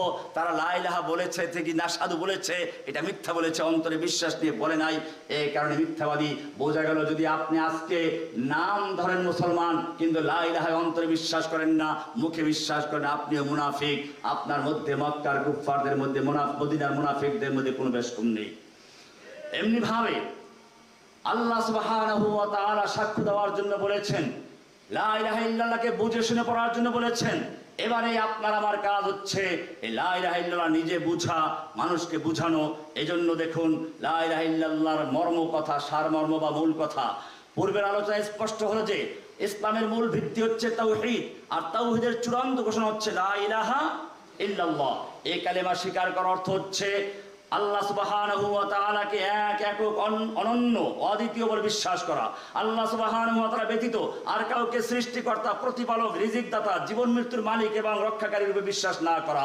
লা ইলাহার মানে হচ্ছে একমাত্র আল্লাহকে সর্বজ্ঞানী, সর্বশক্তিমান, গায়েবের ব্যাপারে ওয়াকিফার বলে বিশ্বাস করা, আর কাউকে বিশ্বাস না করা। লা ইলাহার মানে হচ্ছে আল্লাহ সুবহানাহু ওয়া তাআলা ব্যতীত আর কাউকে উপকার, অপকার, লাভ, ক্ষতির মালিক বলে বিশ্বাস না করা। লা ইলাহার মানে হচ্ছে আল্লাহ সুবহানাহু ওয়া তাআলাকে একমাত্র সার্বভৌম ক্ষমতার মালিক বলে বিশ্বাস করা এবং আর কাউকে তার এই একচ্ছত্র ক্ষমতার শরীক নেই বলে বিশ্বাস করা। লা ইলাহার মানে হচ্ছে আল্লাহ ব্যতীত আর কাউকে রব, আইনদাতা, বিধানদাতা বলে বিশ্বাস না করা, একমাত্র আল্লাহকে রব, আইনদাতা, বিধানদাতা বলে বিশ্বাস করা। লা ইলাহার মানে হচ্ছে আল্লাহ ছাড়া আর কাউকে ইবাদত বন্দেগীর অধিকারী, সাহায্যকারী, বিপদে উদ্ধারকারী, মুক্তিদাতা বলে বিশ্বাস না করা। লা ইলাহার মানে হচ্ছে আল্লাহ ছাড়া আর কারো দাস বা বান্দা হয়ে না থাকা, নিজের প্রবৃত্তি ও দেশে প্রচলিত প্রথার অন্ধ অনুসরণ না করা। লা ইলাহার মানে হচ্ছে জীবনের প্রত্যেক ব্যাপারে আল্লাহর বিধানকে একমাত্র ভিত্তি বলে মানা এবং সে অনুযায়ী প্রত্যেকটি কাজ করা। লা ইলাহার মানে হচ্ছে আল্লাহ ছাড়া অন্য কারো নিকট দোয়া এবং সাহায্য প্রার্থনা না করা। লা ইলাহার মানে হচ্ছে আল্লাহ ছাড়া আর কারো উপর নির্ভর এবং কারো নিকট আশা পোষণ না করা এবং কাউকে ভয় না করা। লা ইলাহার মানে হচ্ছে আল্লাহ ব্যতীত আর কাউকে সবচেয়ে বেশি প্রিয় না জানা এবং তাকেই অসীম প্রেমময় এবং অসীম করুণাময় অধিকারী বলে বিশ্বাস করা। লা ইলাহার মানে হচ্ছে কোন মানুষ, কোন দল, সমাজ বা শাসন কর্তৃপক্ষকে আল্লাহর আইন, বিধান, শরীয়তের পরিবর্তন বা সংশোধনের অধিকারী বলে বিশ্বাস না করা। লা ইলাহার মানে হচ্ছে জীবনের প্রত্যেক কাজের জবাবদিহি শুধু আল্লাহর নিকটই করতে হবে, এই বিশ্বাস হৃদয়ে মনে সব সময় জাগ্রত রাখা এবং যে কাজে আল্লাহ সন্তুষ্ট হন সে কাজ করতে এবং যে কাজে আল্লাহ অসন্তুষ্ট হন সে কাজ থেকে বিরত থাকতে সর্বদা চেষ্টা করা। লা ইলাহার মানে হচ্ছে আল্লাহ ছাড়া আর কাউকে সকল প্রয়োজন পূরণকারী, ক্ষমার অধিকারী এবং হেদায়েত দানকারী রূপে বিশ্বাস না করা। লা ইলাহা ইল্লাল্লাহর মানে হচ্ছে নবী, রাসূল, জিন, ফেরেশতা, ওলিয়া, পীর, বুজুর্গ, সাধু সুজনকে ইলাহি ব্যবস্থাপনার মধ্যে পরিবর্তন ও সংযোজন করবার এবং আল্লাহর নিকট সুপারিশ করার অধিকারী বলে বিশ্বাস না করা। তবে সুপারিশ করার ক্ষেত্রে পরকালে শুধু যার অনুমতি হবে, যেমন নবী এবং ইমানদাররা তারাই শুধু সুপারিশ করতে পারবে। আখিরাতে কিয়ামতে যারা অনুমোদন প্রাপ্ত হবে তারা পারবে। কোরআন বলছে মান যাল্লাযী ইয়াশফাউ ইনদাহু ইল্লা বিইذনি, কে আছে এমন যে আল্লাহর কাছে সুপারিশ করবে আল্লাহর অনুমতি ছাড়া? মান যাল্লাযী, কে সে? আল্লাহ তাআলা প্রশ্ন করেছে। তার মানে হচ্ছে দুনিয়ায় যারা ঠিকাদার নিচ্ছে, সুপারিশ করে নিয়ে যাবে, তরাইয়া নিয়ে যাবে, পার করে নিয়ে যাবে, তাকে দেখতে হবে আল্লাহর নবী মুহাম্মদ রাসূলুল্লাহ সাল্লাল্লাহু আলাইহি ওয়াসাল্লাম কিয়ামতের মাঠে চাইলে সুপারিশ করতে পারবেন না, তিনি সিজদায় লুটিয়ে পড়বেন। আর হাদিসে বলা হয়েছে আমাকে এমন হামদ এবং সানা শিক্ষা দেওয়া হবে, আল্লাহর প্রশংসা করব, মাথা লুটিয়ে সিজদায় পড়ে যাব, আরশের তলে সিজদা করতে থাকবো, দোয়া করতে থাকবো। এক পর্যায়ে আল্লাহ বলবেন ইয়া মুহাম্মদ ইরফা রাসাক ওয়াশফাতু শাফা সালতুতা, হে মুহাম্মদ মাথা উঠাও, সওয়াল করো, প্রশ্ন করো, চাও দেওয়া হবে। এবারে আল্লাহ নবী চাবেন, দোয়া করা হবে। কিন্তু প্রশ্ন হচ্ছে তিনি কি সবার জন্য সুপারিশ করতে পারবেন? চাচা আবু তালেব তালেবের সুপারিশ করতে পারবেন না? পারবেন না। সুপারিশ করার জন্য শর্ত হচ্ছে ওয়ালা ইয়াশফাউনা ইল্লা লিমান ইরতাদা, আল্লাহ যাদের ব্যাপারে পছন্দ করবেন, তাওহীদ যাদের আছে, শিরক মুক্ত, কেবলমাত্র তাদের জন্য সুপারিশ করতে পারবেন যারা অনুমোদন পাবেন। শুধু তাই না, ইব্রাহিম আলাইহিস সালাম তাওহীদের ইমাম, তার বাপের জন্য সুপারিশ করতে পারবেন না। আলী রাদিয়াল্লাহু তাআলা আনহু, যাকে সমস্ত সিলসিলার পীরেরা বলেন যে আলী রাদিয়াল্লাহু তাআলা আনহু পর্যন্ত সিলসিলা মিলে গেছে, আমি জিজ্ঞেস করতে চাই সেই সমস্ত পীরদের সিলসিলা যেখানে গিয়ে খতম হয়েছেন, যিনি সমস্ত পীরদের ইমাম বলা হয় যাকে, তিনি কি তার বাবা আবু তালেবের জন্য সুপারিশ করতে পারবেন? পারবেন না। অথচ আবু তালেবের কবিতা আছে, আপনারা জানেন, যখন পুরো মক্কা বয়কট করেছিল, আল্লাহ নবীকে হত্যা করার চক্রান্ত করেছিল, আবু তালেব সেদিন বলেছিল, হে মুহাম্মদ তুমি তোমার কাজ চালিয়ে যাও, ওয়াল্লাহি লা ইয়াসিলু ইলাইকা বিজামিইন হাত্তা ওয়াসাদা বিতুরাবি দাফিনা, মুহাম্মদ তুমি তোমার কাজ চালিয়ে যাও। খোদার কসম, আল্লাহর কসম, গোটা আরব, গোটা কুরাইশ বংশ সব মিলে তোমার ধারে কাছে আসতে পারবে না যতক্ষণ পর্যন্ত আবু তালেবের দেহের সঙ্গে তার রুহটা থাকবে। সে আবু তালেবও সুপারিশ পাবে না, কারণ তার ওই যে তাওহীদ নেই। সুতরাং বোঝা গেল, এটা ক্লিয়ার করে দেওয়া হলো যে হ্যাঁ, তবে সুপারিশ করার ক্ষেত্রে পরকালে শুধু যার অনুমতি হবে, যেমন নবী এবং ইমানদাররা, শুধু তারাই সুপারিশ করতে পারবে। কাউকে আল্লাহর সন্তান, আত্মীয়, অংশীদার বা শরীক বিশ্বাস করব না, এই বিশ্বাস থাকতে হবে যে এসব থেকে নিশ্চয়ই আল্লাহ মুক্ত এবং পবিত্র, যিনি এক একক, তার কোনো শরীক নেই। লা ইলাহা ইল্লাল্লাহর মানে হচ্ছে কোন বস্তু বা প্রাণীর মধ্যে মিশ্র বা অমিশ্র ভাবে আল্লাহর অস্তিত্ব বা অবতারত্ব স্বীকার না করা। যেমন হিন্দুরা রামকে ভগবানের অবতার মানে। আল্লাহর প্রতি, আল্লাহ সুবহানাহু ওয়া তাআলা প্রতি মুহূর্তে জীবন্ত, জাগ্রত এবং সৃষ্টি জগতের সব অবস্থা সম্পর্কে অবগত। আল্লাহু লা ইলাহা ইল্লা হুয়াল হাইয়ুল কাইয়্যুম, তিনি চিরঞ্জীব, তার কোনো মৃত্যু নেই, তার কোনো নিদ্রা নেই, তন্দ্রা নেই।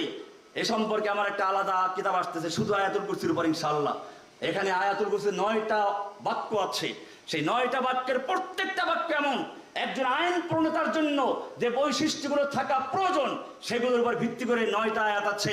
আমি আপনাদেরকে আরেকটু লোভ সামলাতে পারছি না, আয়াতুল কুরসিটা পড়বেন, 9টা আয়াতে দেখবেন প্রথম আয়াত শেষের আয়াত মিল আছে, এবার দ্বিতীয় আয়াত শেষের দিক থেকে দ্বিতীয় আয়াত মিল আছে, এরকম তৃতীয় আয়াত, তৃতীয় জুমলা বাক্য এবং শেষের দিক থেকে তৃতীয় বাক্য মিল আছে, চতুর্থ বাক্য এবং শেষের দিক থেকে মিল আছে, এরপরে মাঝখানে একটা বাক্য ইয়ালামু মা বাইনা আইদিহিম ওয়া মা খালফাহুম। এটার উপর অনেক তাৎপর্যপূর্ণ আমার আলোচনা আছে এবং আরো একটা বই লিখতেছি, শুধু এরপরে ছোট একটা বই হবে শুধু আয়াতুল কুরসির উপরে। ইনশাআল্লাহ আপনারা সঙ্গে থাকলে অনেক কিছু আমরা চেষ্টা করবো আপনাদের দেওয়ার জন্য। আমি বলতেছিলাম যে বিষয়টা যে আল্লাহ তাআলা প্রতি মুহূর্তে জীবন্ত, জাগ্রত এবং সৃষ্টি জগতের সব অবস্থা সম্পর্কে অবগত, তাকে সবচেয়ে নিকটবর্তী বলে বিশ্বাস করা। ছোট বড় সকল কাজই আল্লাহর ইচ্ছায় সংগঠিত হয় বলে বিশ্বাস করা। লা ইলাহার মানে হচ্ছে নিজেকে কোনো বস্তুর মালিক না বা অধিকারী বলে না জানা, এমনকি স্বীয় প্রাণ, অঙ্গ প্রত্যঙ্গ, দৈহিক এবং মানসিক শক্তিকেও আল্লাহর নিকট থেকে প্রাপ্ত, গচ্ছিত বলে মনে করা। আমরা আমাদের দেহের মালিক না, আমরা মালিক হতাম। মালিক কাকে বলে? মালিক বলা হয় যে তার অধীনস্থ মালিকানাধীন জিনিসকে যেভাবে ইচ্ছা সেভাবে ব্যয় করতে পারে। আপনি কি আমাদের কানকে বলবেন কান আজকে থেকে তুই দেখবি, চোখ আজকে থেকে তুই শুনবি, নাক আজকে তুই খাবি, মুখ তুই আজকে থেকে ঘ্রাণবি? পারবেন? বোঝা গেল নাকের মালিক কে? ওটাই কোন আয়াত মধ্যে আসবে। আল্লাহ তাআলা বলছেন লাহু মুলকুস সামাওয়াতি ওয়াল আরদ, সবকিছুর মালিকানা, একচ্ছত্র মালিকানা তার। আমার দেহের মালিকানা আল্লাহর, আমার অঙ্গ প্রত্যঙ্গ মালিকানা আল্লাহর, সেটা বিশ্বাস করা। মোট কথা, ব্যক্তি জীবন, পারিবারিক জীবন, সামাজিক জীবন, রাষ্ট্র জীবন ও আন্তর্জাতিক জীবন সহ সকল ক্ষেত্রে এক আল্লাহর সার্বভৌমত্ব এবং তার কমান্ড মেনে নেওয়াই হচ্ছে লা ইলাহা ইল্লাল্লাহর মর্ম কথা। এটা আপনাদের আমাদের সকলকে বুঝতে হবে, জাতিকে বুঝাতে হবে। এবারে আরেকটা কথা, লা ইলাহা ইল্লাল্লাহ, ইল্লাল্লাহ, লা ইলাহা মূল সমস্যা, ইল্লাল্লাহ বড় সমস্যা নয়। এখানে আমি একটা ভূমিকা দিয়েছি। লা ইলাহা পুরোটা মিলেই পূর্ণাঙ্গ কালেমা। শুধু লা ইলাহা যদি বিশ্বাস করে, ইল্লাল্লাহ বিশ্বাস না করে, সে নাস্তিক। আর যদি কোনো ব্যক্তি ইল্লাল্লাহ বিশ্বাস করে, লা ইলাহা বিশ্বাস করে না, তাহলে সে লা ইলাহা ইল্লাল্লাহ, লা ইলাহা বিশ্বাস করে, ইল্লাল্লাহ বিশ্বাস করে না, তাহলে সে কি? নাস্তিক। আর একজন ইল্লাল্লাহ বিশ্বাস করে, লা ইলাহা বিশ্বাস করে না, সে কি? মুশরিক। এরপরে আসছে আর শুধু ইল্লাল্লাহ মানা, লা ইলাহা ছাড়া শিরিক করা। রাসূলুল্লাহ সাল্লাল্লাহু আলাইহি ওয়াসাল্লামের সাথে মক্কার মুশরিকদের লা ইলাহা নিয়ে বিরোধ ছিল, ইল্লাল্লাহ নিয়ে নয়। কেননা ইতিপূর্বে দলিল সহ প্রমাণ সহ আলোচনা করেছি যে মক্কার কাফেররা আল্লাহকে বিশ্বাস করত, আসমান জমিন চন্দ্র সূর্যের বিশ্বাস করত, সবকিছু বিশ্বাস করত। তাহলে গন্ডগোলটা ছিল কোন জায়গায়? এবারে আমরা আল্লাহকে জিজ্ঞেস করব। সূরা সাফফাতের 37 নম্বর সূরার 35 নম্বর বলছে, ইন্নাহুম কানু ইযা কিলা লাহুম লা ইলাহা ইল্লাল্লাহ ইস্তাকবিরুন। যখন তাদের সামনে লা ইলাহা ইল্লাল্লাহ বলা হতো, শুধু ইল্লাল্লাহ সমস্যা ছিল না, লা ইলাহা আগে ইল্লাল্লাহ পরে যখন বলা হতো তখনই তারা ইস্তাকবিরুন, অহংকার করত। তার মানে আমাদের জনবল আছে, অর্থ আছে, শক্তি আছে, কে পারে আমাদের সঙ্গে? এটাই হচ্ছে ইস্তাকবির অর্থ। আমি এখান দিয়ে দেখিয়েছি মক্কার মুশরিকরা ইল্লাল্লাহ এর ক্ষেত্রে কোনো বিরোধিতা করেনি, তারা বিরোধিতা করেছে লা ইলাহা ইল্লাল্লাহর ক্ষেত্রে। তারা বলতো আল্লাহর অস্তিত্ব আছে, আমরা বিশ্বাস করি, আল্লাহর সিফাত বা গুণবালি আছে, আমরা বিশ্বাস করি, আল্লাহর কুদরত বা ক্ষমতা আছে, আমরাও মানি, আল্লাহর ইলম বা জ্ঞান আছে, আমরাও মানি, আল্লাহর ইন্তেজাম বা ব্যবস্থাপনা আমরাও মানি, তিনি আসমান ও জমিনের সৃষ্টিকর্তা আমরাও মানি, তিনি চন্দ্র সূর্যের পরিচালক আমরাও মানি, তিনি খাদ্য রিজিকদাতা আমরাও মানি, তিনি বৃষ্টিদাতা ফসলদাতা আমরাও মানি। যুগে যুগে মুশরিকদের সঙ্গে তাওহীদবাদী মুমিনদের পার্থক্য ছিল ও আর ই, ও আর ভি আর হি, উর্দুতে ভি আর কি? ওরা বলতো আল্লাহ ভি আছে, লাত ও উজ্জা ভি আছে। মুমিন বলে আল্লাহ হি আছেন, লাত ও উজ্জা নেই। ভি আর হি, ই আর ও কি আছে? এবার এটা ভালো করে বুঝেন। যুগে যুগে মুশরিকদের সঙ্গে তাওহীদবাদী মুমিনদের পার্থক্য ছিল ও আর ই এর পার্থক্য। মুশরিকরা আল্লাহকে বিশ্বাস করত এবং দেবদেবীদেরও বিশ্বাস করত। লা ইলাহা ইল্লাল্লাহ নয়, বরং ইল্লাল্লাহ আছে, আবার মিন দুনিল্লাহ আছে। ইল্লাল্লাহ আছে, গায়রুল্লাহ আছে, আল্লাহ আছেন, দরগাওয়ালাও আছে, আল্লাহ আছেন, দুর্গাওয়ালাও আছে। তাওহীদবাদী মুমিন বিশ্বাস করে আল্লাহ ই আছেন, কোনো গায়রুল্লাহ নেই। আল্লাহ ই আছেন, কোনো পীর বুজুর্গের ক্ষমতা নেই। আল্লাহ ই আছেন, ই আর ও এর পার্থক্য। লা ইলাহা ইল্লাল্লাহর ঝগড়া। কোরআন বলছে ইন্নাহুম কানু ইযা কিলা লাহুম লা ইলাহা ইল্লাল্লাহ ইস্তাকবিরুন।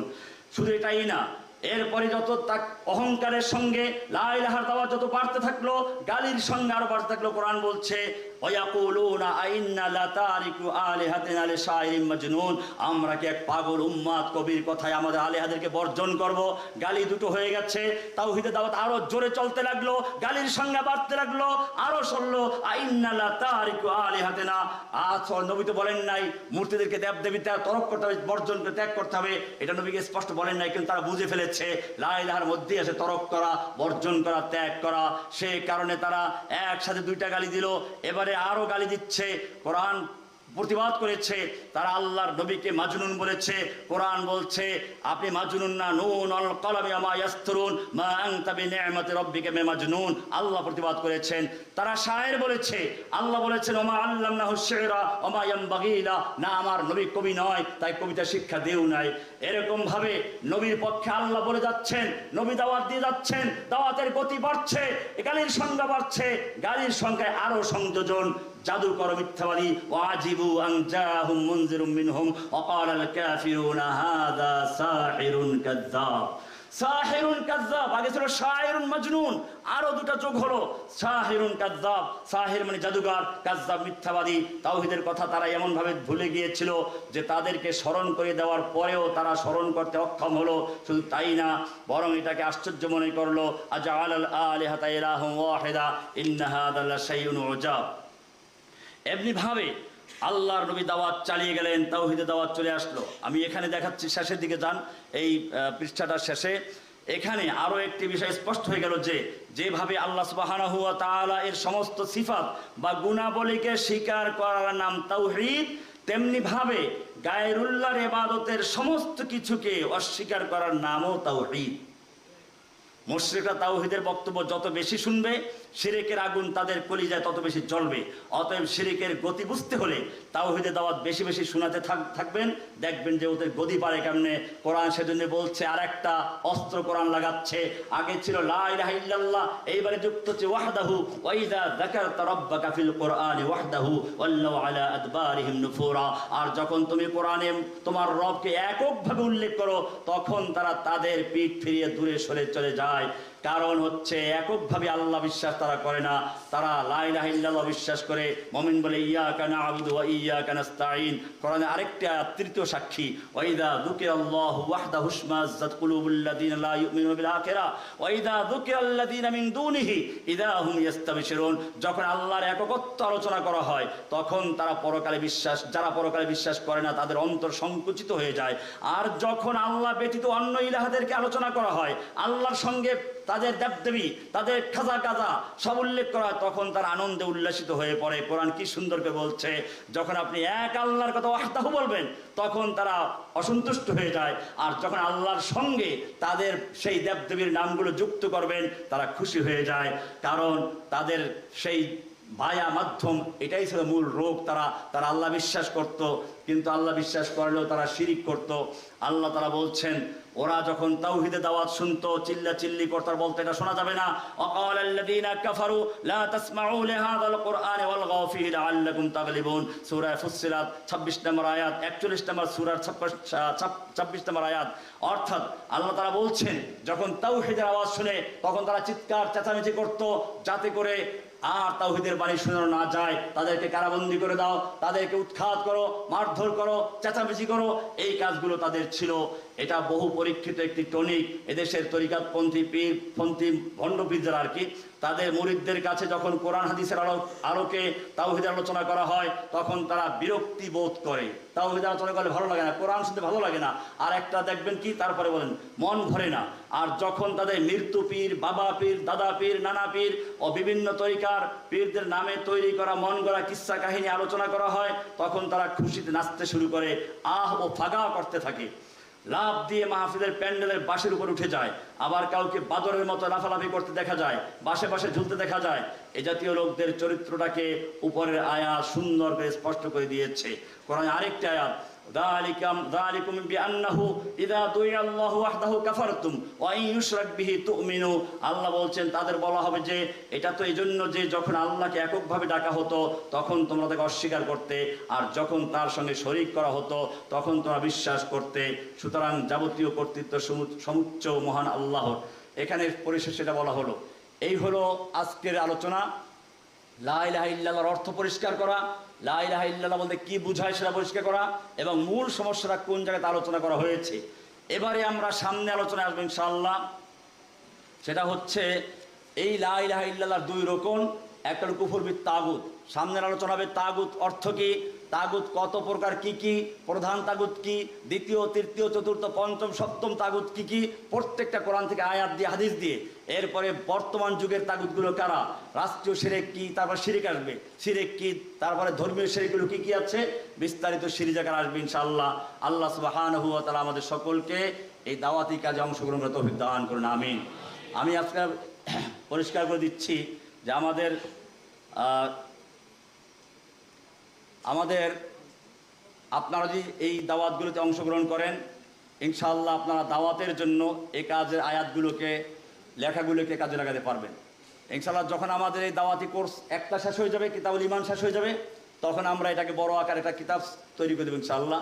তো সেজন্য আপনাদেরকে আমি আহ্বান জানাচ্ছি, আপনারা যদি অংশগ্রহণ করার অঙ্গীকার করেন যে আমরা ইনশাআল্লাহ প্রতিটি দার্সে নিজের অংশগ্রহণ করবো, অন্যদের দাওয়াত দিব, তাহলে ইনশাআল্লাহ আমাদের চলমান থাকবে। আপনারা কি ইনশাআল্লাহ দিয়েছেন? ইনশাআল্লাহ ইনশাআল্লাহ। 2 নম্বর বিষয় হচ্ছে এই কাজগুলো করতে গেলে আমাদের আর্থিক সহযোগিতার প্রয়োজন আছে। একটা হল ভাড়া করা, আজকে একটা হয়তো এলাকার লোকেরা অংশগ্রহণ করবে, কিছুটা সহযোগ করবে, তো সেজন্য তারপরে বইগুলো আমরা নিজেদের পয়সা দিয়ে ছাপিয়েছি। তো এটা গত রাত্রে আমি লিখেছি, সকালে ছাপা হয়েছে, আসার সময় নিয়ে আসছি।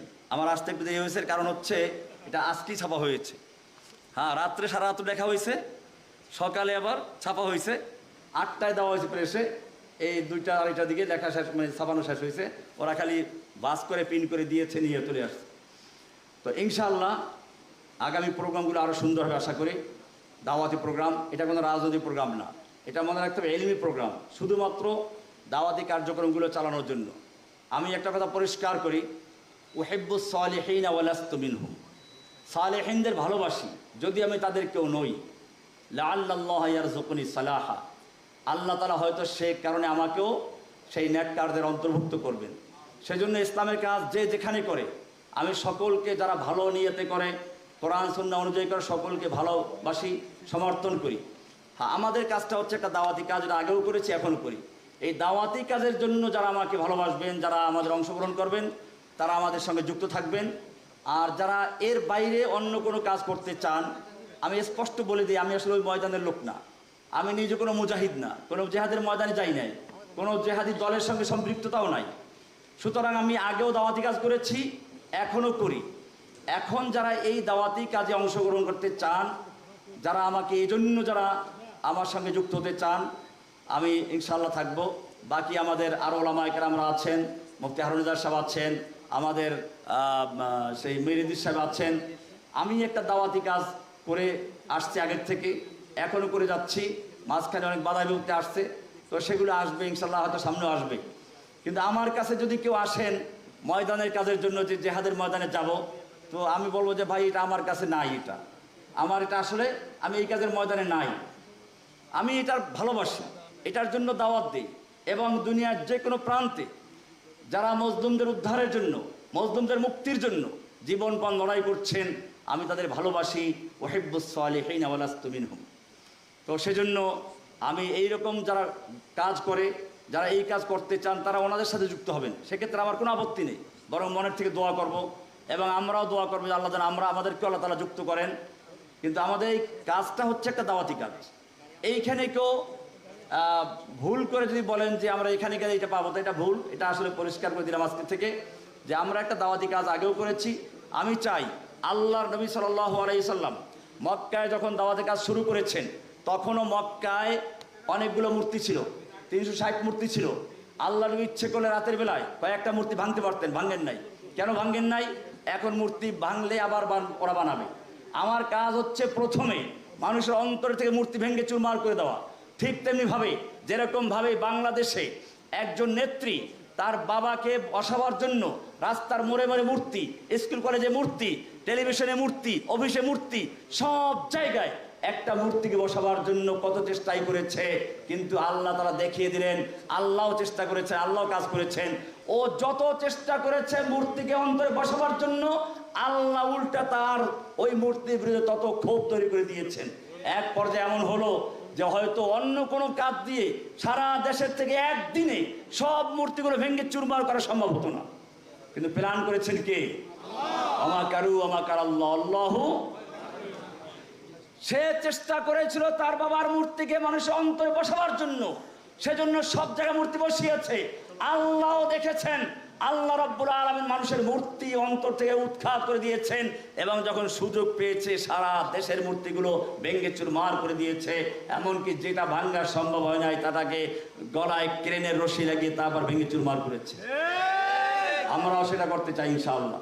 এমন এক দল যুবক তৈরি করতে চাই, যেই যুবকেরা বাংলার ঘরে ঘরে, দুনিয়ার প্রান্তে প্রান্তে তাওহীদের এমন আওয়াজ তুলবে, যেই প্রত্যেকটা ঘরের থেকে আওয়াজ আসবে লা ইলাহা ইল্লাল্লাহর আওয়াজ। আমরা আল্লাহ ছাড়া কারো হুকুম মানি না, আল্লাহ ছাড়া কারো বিধান মানি না। ইনশাআল্লাহ এভাবে যদি আমরা একটা বড় শক্তি অর্জন করতে পারি, সেদিন বেশি দূরে নয়।